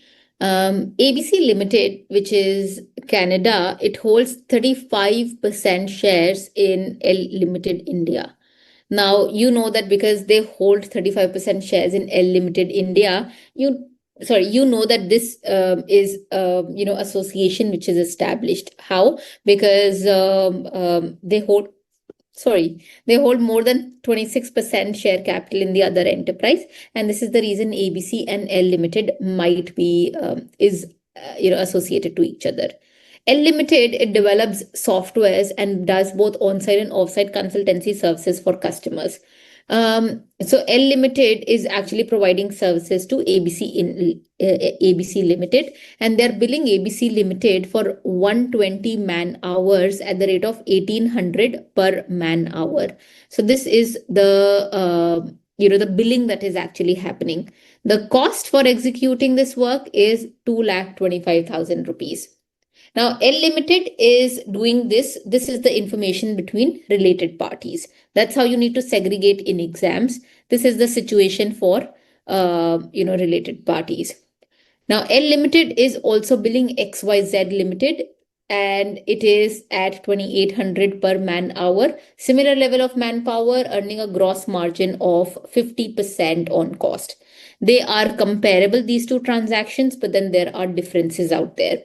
That means this is all the adjustment that we need to make. Now, L Limited derives technology supports from ABC Limited. There is no support for XYZ Limited. Value of technology support, 18% of normal gross profits. And there is a quantity discount out there. It is 10% of normal gross profits. No risk, no marketing costs. In case of services to XYZ Limited, which is unrelated party, it is assuming all costs and marketing functions, and this is at 12%. L Limited offers 1 month credit period to ABC Limited, and such credit period is 2% of gross profits. No such credit was provided to XYZ Limited. As an example, this is what I'm really trying to say, that this is the difference between related parties and unrelated parties. If you look at this highlighted portion right here, to related parties, they are offering a credit period of 1 month. But to unrelated parties, there is no credit out there. So this is the reason, there are differences between related parties and unrelated parties. And this is what we need to adjust. Now it says compute the arm's length price uh, as per the cost plus method. Now, very simply, they've just provided us that cost plus method will be applicable in this particular situation. So how we'll tackle this particular situation is that we'd like to actually calculate the gross margin or the gross markup to unrelated parties and then keep making adjustment. So we'll pick up what are unrelated parties doing. How are they looking at the gross markup out there. We will make adjustment and then we will see accordingly. So we have the gross profit of 50% out here. So what we'll do is we'll take this 50%. This is how they are doing to unrelated parties. Now we'll make all the adjustments. The first adjustment is technology support.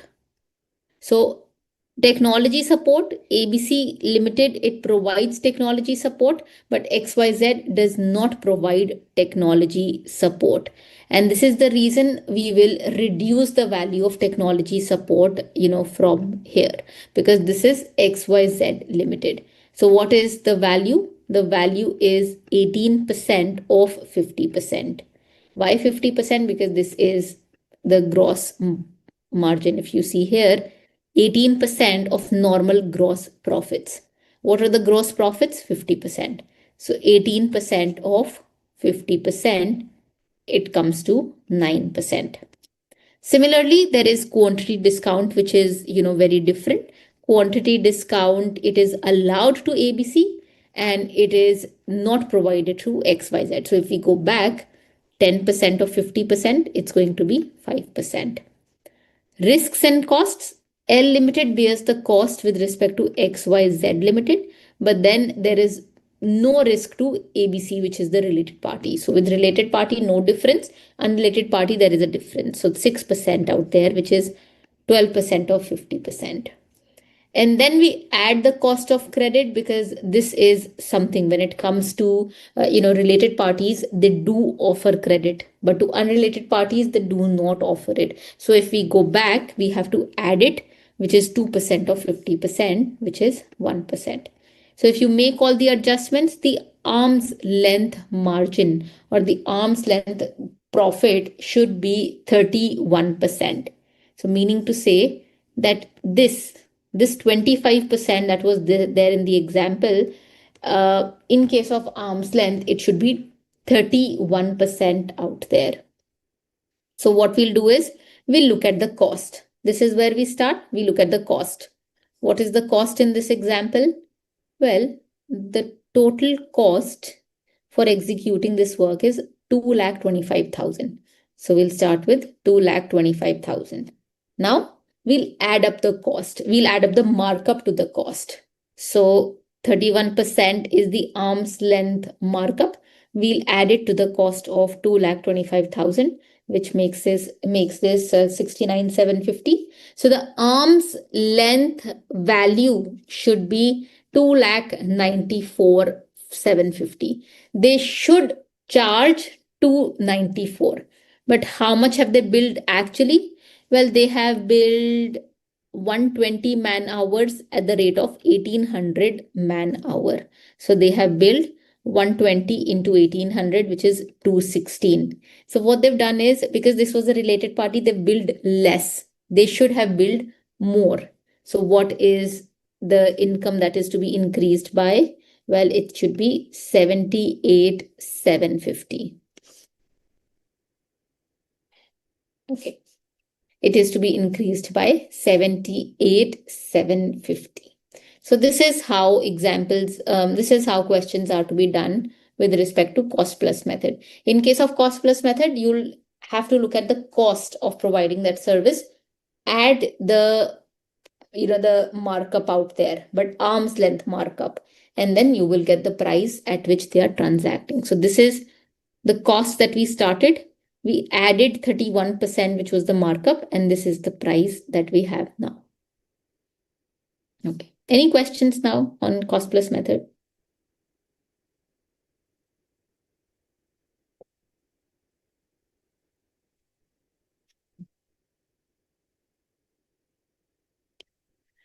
Okay, great. Can you give me a perspective, guys? Is it too heavy right now? Because methods is generally considered to be a little technical when it comes to transfer pricing. Any perspective to share? Do you think it's very heavy? It's very technical?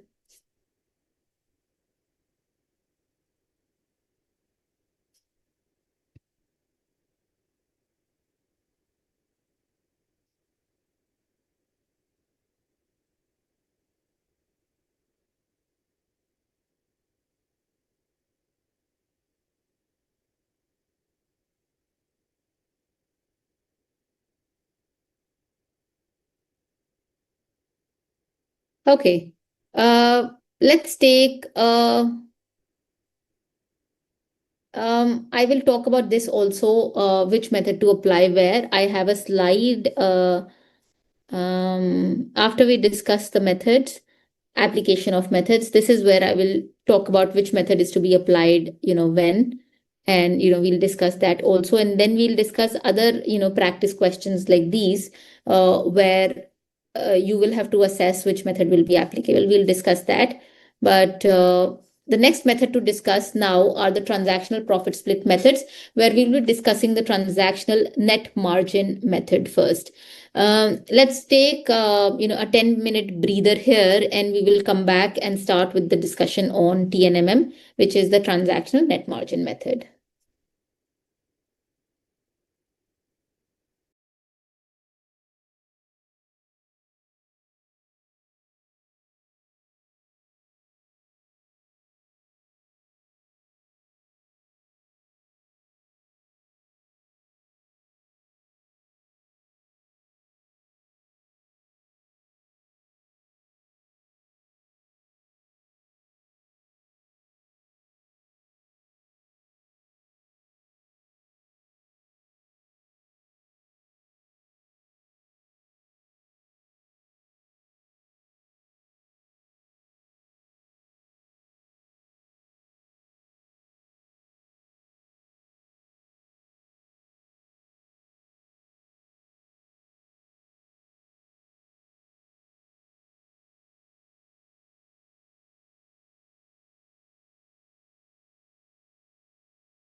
Okay, everyone. Now we discussed the last method, the method which is called as the transactional profit method. Am I audible? Can you guys hear me?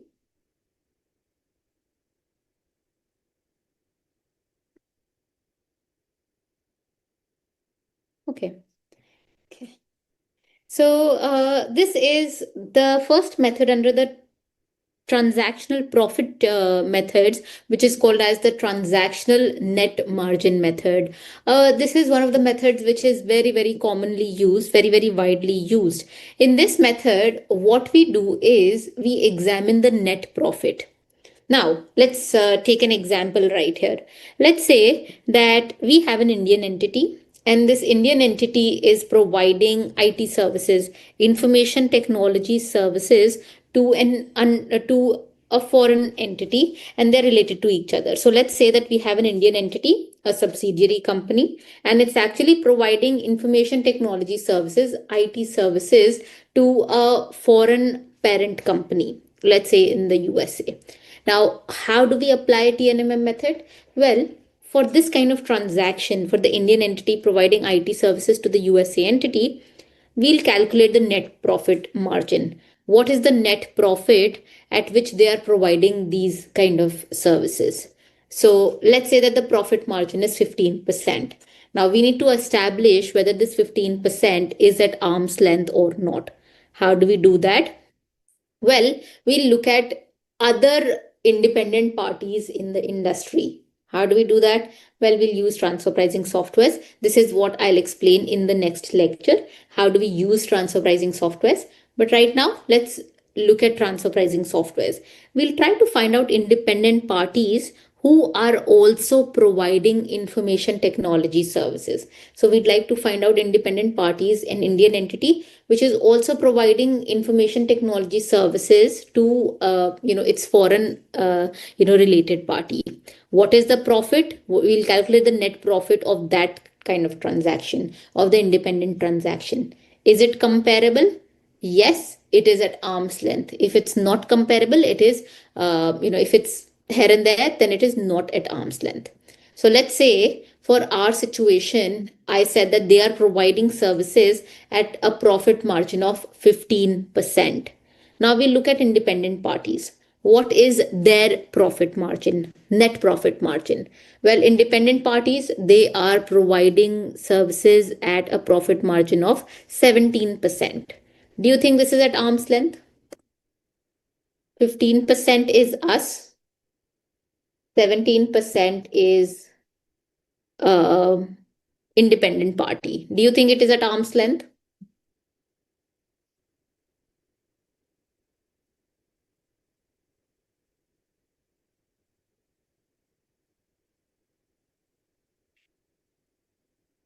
Okay. No, exactly. That is the reason this is not at arm's length. But if our situation is 15%, we are earning a net profit of 15%, but independent parties, they are earning a profit margin of 10%, then we are at arm's length. So this is how you need to apply something called as the transactional net margin method. How does it differ from other methods? In the transactional net margin method, we examine the net profit. We try to compare the net profit from related party transaction, and we calculate the net profit from unrelated parties also. And then we compare whether it is at arm's length or not. How do we calculate net profit from independent party? Well, we get financials of independent party. We look at those particular financials and we calculate the net profit margin. And we compare the results in two situations to find out whether this is at arm's length or not. So this is the concept of transactional net margin method. But what we need, there are two concepts that I want to explain for the application of TNMM method. The first one is something called as profit level indicator. The profit level indicator is basically a formula out here. What it does is, in our situation, you will compute the net profit divided by cost. And in an independent party situation, you will also compare the net profit divided by cost. You cannot compare net profit by sales to net profit by cost. It has to be the same. So this ratio is basically called as PLI, which is also called as profit level indicator. So what you'll do is to compare, you'll have to just make sure that the base is the same. So net profit divided by sales, you compare it with net profit divided by sales here also. So this is something which is called as profit level indicator. This is the ratio that you actually try to establish when it comes to the transactional net margin method. And if it is, this is how you establish whether this is at arm's length or not. The second concept that I want to explain is the concept of tested party. Now, I said that, you can, let's say that the Indian entity is providing services to the USA entity. Now, tell me something. What should I do? Should I calculate the net profit of the Indian entity and compare it with Indian companies? Or what I can also do is calculate the profit margin of the USA entity and compare it with USA companies out there. What should I do? Don't say Indian company just because, this is relatable to us, the Indian company, because maybe this is our client, or, you can relate it to the Indian perspective. What should I do? Should I compute the profit margin of the Indian company and compare with Indian entities? Or should I compute the profit margin, the net profit margin of the USA entity and compare it with USA entities? Tell me, what should I do? Any perspective?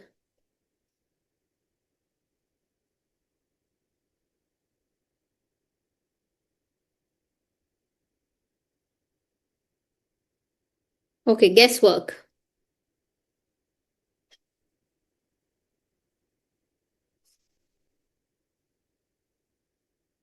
Okay, Indian cause, we need to evaluate BEPS from India. Well, BEPS is an international concept, so we can do it from the other perspective also. Well, what I'm really trying to say is that that concept is called as tested party.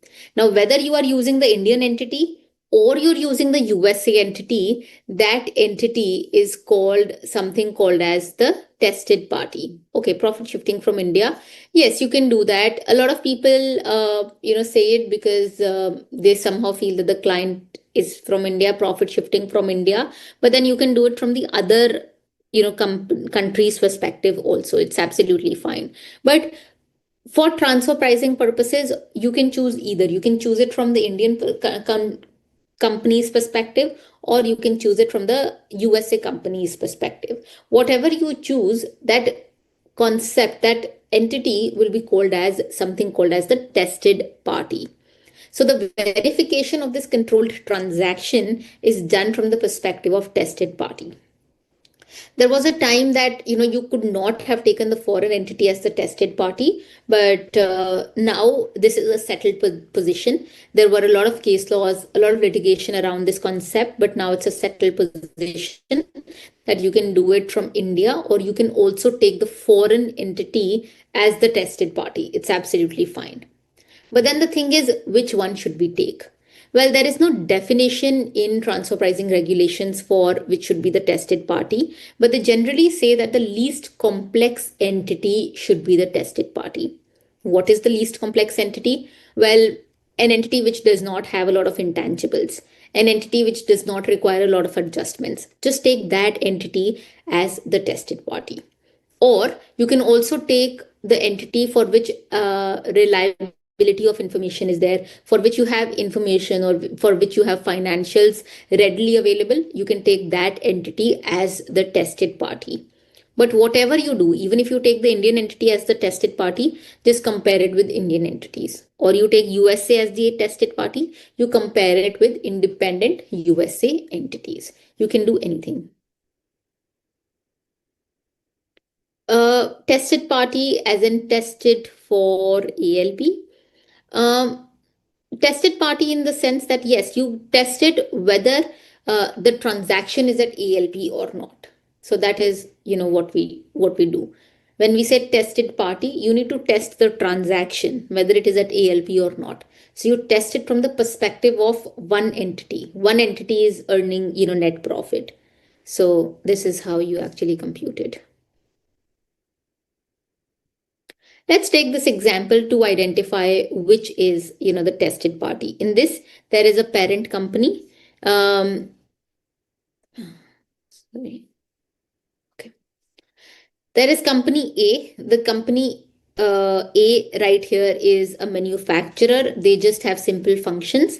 And this is manufacturing and selling the products to company B, which has the intangibles and the technical specifications, etc. So product one, it is manufactured using the intangibles which are owned by company B, and it is following the technical specifications which are set up by company B, and company A is just performing some simple function of manufacturing. It does not add any value addition or unique contributions in relation to this particular transaction. So what should be the tested party?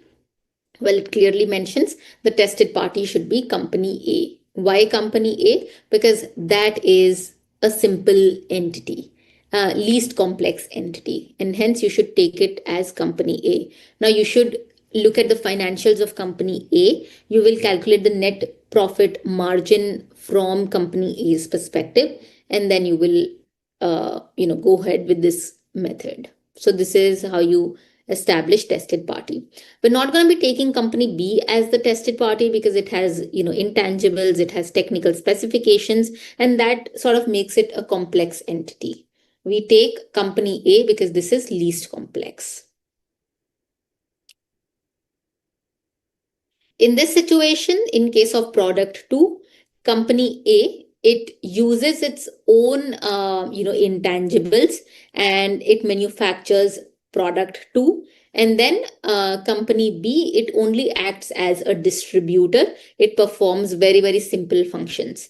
So in this situation, company B should be the tested party because this is performing simple functions of distribution, whereas company A, it is doing all the manufacturing and using all the intangibles. So company A should not be the tested party. Tested party should be company B. So this is basically TNMM method. In case of TNMM method, just as a quick revision, what we actually do is we calculate the net profit margin. Net profit margin from the tested party, and then we compare the net profit margin with other entities out there, and then compare whether a transaction is at ALP or not. What is very interesting is that we use a ratio in calculating the net profit margin, which is called as the profit level indicator in case of TNMM method. Any questions here? Otherwise, we will move to the example, and I think we'll rest here. Okay. Okay, so we will discuss this particular example right here. It's provided in the manual as well, and let's discuss this. Okay, just take a minute and read through this small information box here.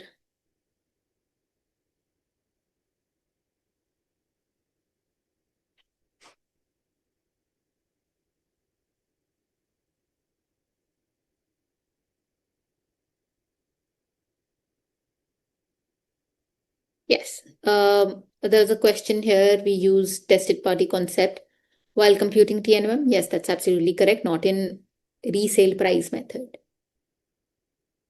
Tested party is a concept which is specific to TNMM.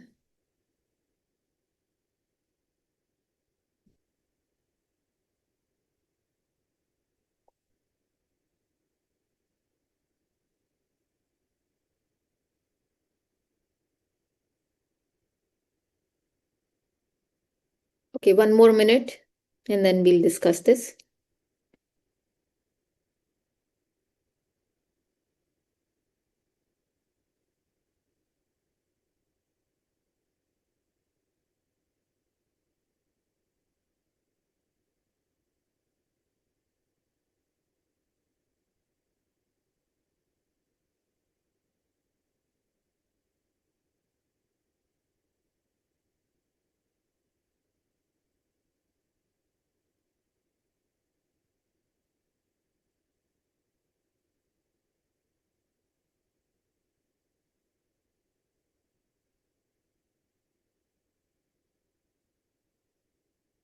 Okay. So this particular example talks about Andes Incorporation. It has its business in Malaysia, and it has advanced a loan of Malaysian dollars 1,60,000 to Andes Limited India. Okay. Um, the book value of total assets of Andes Limited 125 lakhs. Andes Limited provides software backup support to Andes Incorporation. It has spent 50,000 man hours, and the cost for Andes Limited is Malaysian dollars 75 per man hour, and it has billed it at 90.75 man hours. Now, this is all about related party. Gamma Limited has similar business model, provides backup support services to Olive, and their cost structure is provided here: operating cost, direct cost, indirect cost, and operating profits. So what they've done is related party information they've provided here, and this is independent party situation. So let's look whether this is the first point is calculate arm's length price for the transaction between Andes Limited and Andes Incorporation based on the above data of Gamma Limited using TNMM method and adjustments to be made. The first thing that you have to see is whether the entities are related or not. Do you think Andes Incorporation is related to Andes Limited? Can you make the calculation and tell me? Yes, they are related. How are they related? Well, you'll have to look at, the loan. You'll have to look at the loan, point out here. That's absolutely correct. 57.7, 57.6%. How is that? Well, Andes Incorporation, it has advanced a loan to Andes Limited. The loan is 1,60,000. You convert it to 45, and this 45 for the Malaysian dollars, and compare it with the book value, which is 125. So you'll get 57.6 percent. So this is the reason, because this is more than 51%.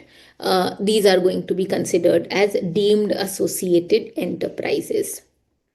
Now you'll have to find out, what is the arm's length adjustment. Now, what we do in this particular situation is that we look at the operating profit margin of related parties. I said when you look at related parties, I said when you look at TNMM method, the first thing that you do is look at the profit margin of the related parties. So what is the related party? Andes Limited and Andes Incorporation. How do you calculate profit margin? Well, you look at the billing per hour. The billing is 90.75. So you convert it to Malaysian dollars, etc. Convert it to INR. So it's going to be 4083. Okay, this is the billing. What is the cost per man hour? Well, the cost was provided here. The cost is 75. So the cost is 75 into 45, which is 3375. What is the profit? The profit is 4083 less 3375, which is 708. What is the PLI? The PLI is the ratio, which is profit margin to cost, and that is profit margin 708 divided by the cost, which is 3375. So the PLI is 21%. That is our situation. The transaction has happened at an operating profit margin of 21%. Now let's see what are unrelated parties doing. For unrelated parties, they've given us this information right here in this particular box. So what is the direct cost and the indirect cost? It's 600 and 200. So the total cost is 800. This is given in the question. What is the profit margin? Well, the operating profits are 200. So operating profits are here. So what is the PLI? PLI is operating profits 200 divided by the cost, which is 800, and that actually gives us 25%. So this is unrelated party situation, and this is related party situation.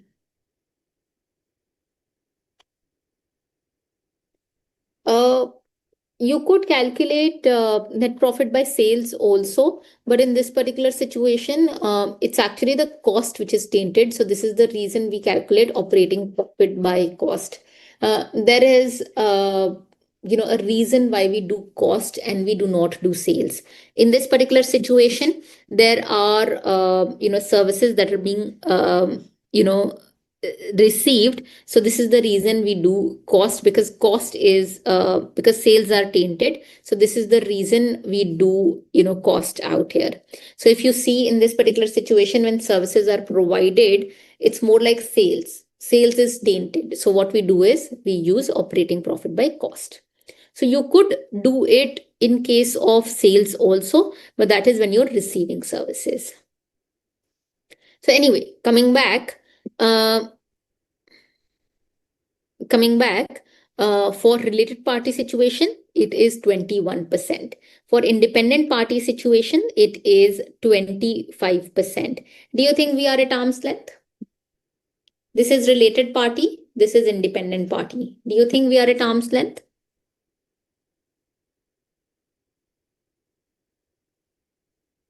Our situation, 21%. Independent party situation, 25%.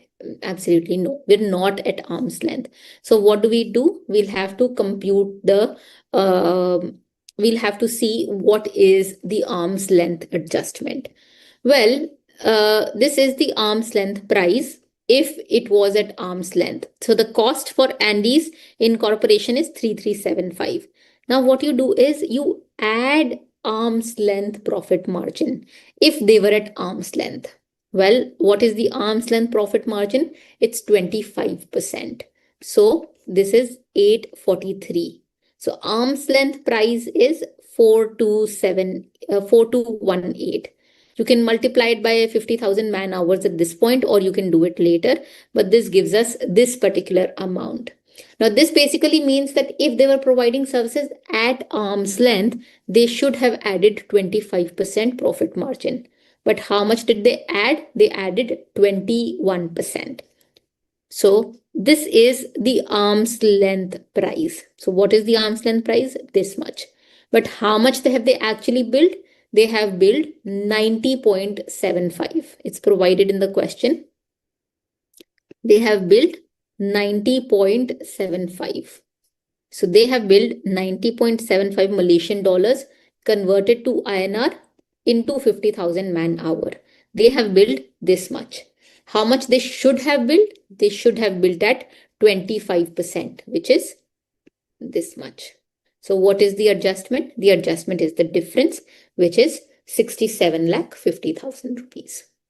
So what we've done in this particular question is that we first try to calculate what is the profit margin of the related party.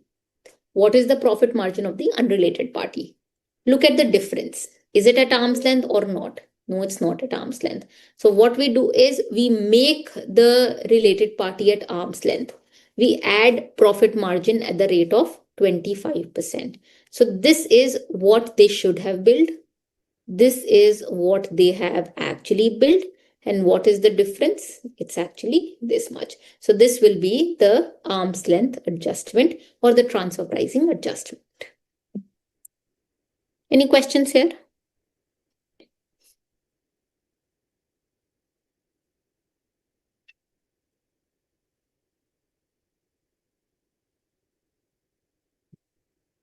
Okay, any questions? Okay, so this was the TNMM method. Now we have two more methods left, which is called as the profit split method, and there is something called as the other method, and then we'll discuss application of method. But let's keep it for the next lecture to discuss and to start with the profit split method. If you have any questions on what we've discussed today, please let me know. I'd be happy to answer them. Otherwise, I will see you in the next lecture.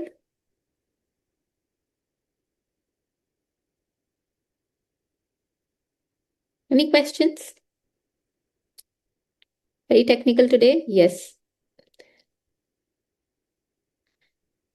But please go through, the manual, and it'll clear your doubts. If you have doubts for whatever is mentioned in the manual, do let me know and I'll help clarify that as well. Okay.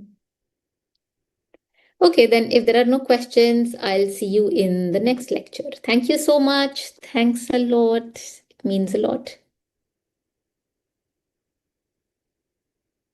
Thank you. Thank you. So we can stop the recording. Anji.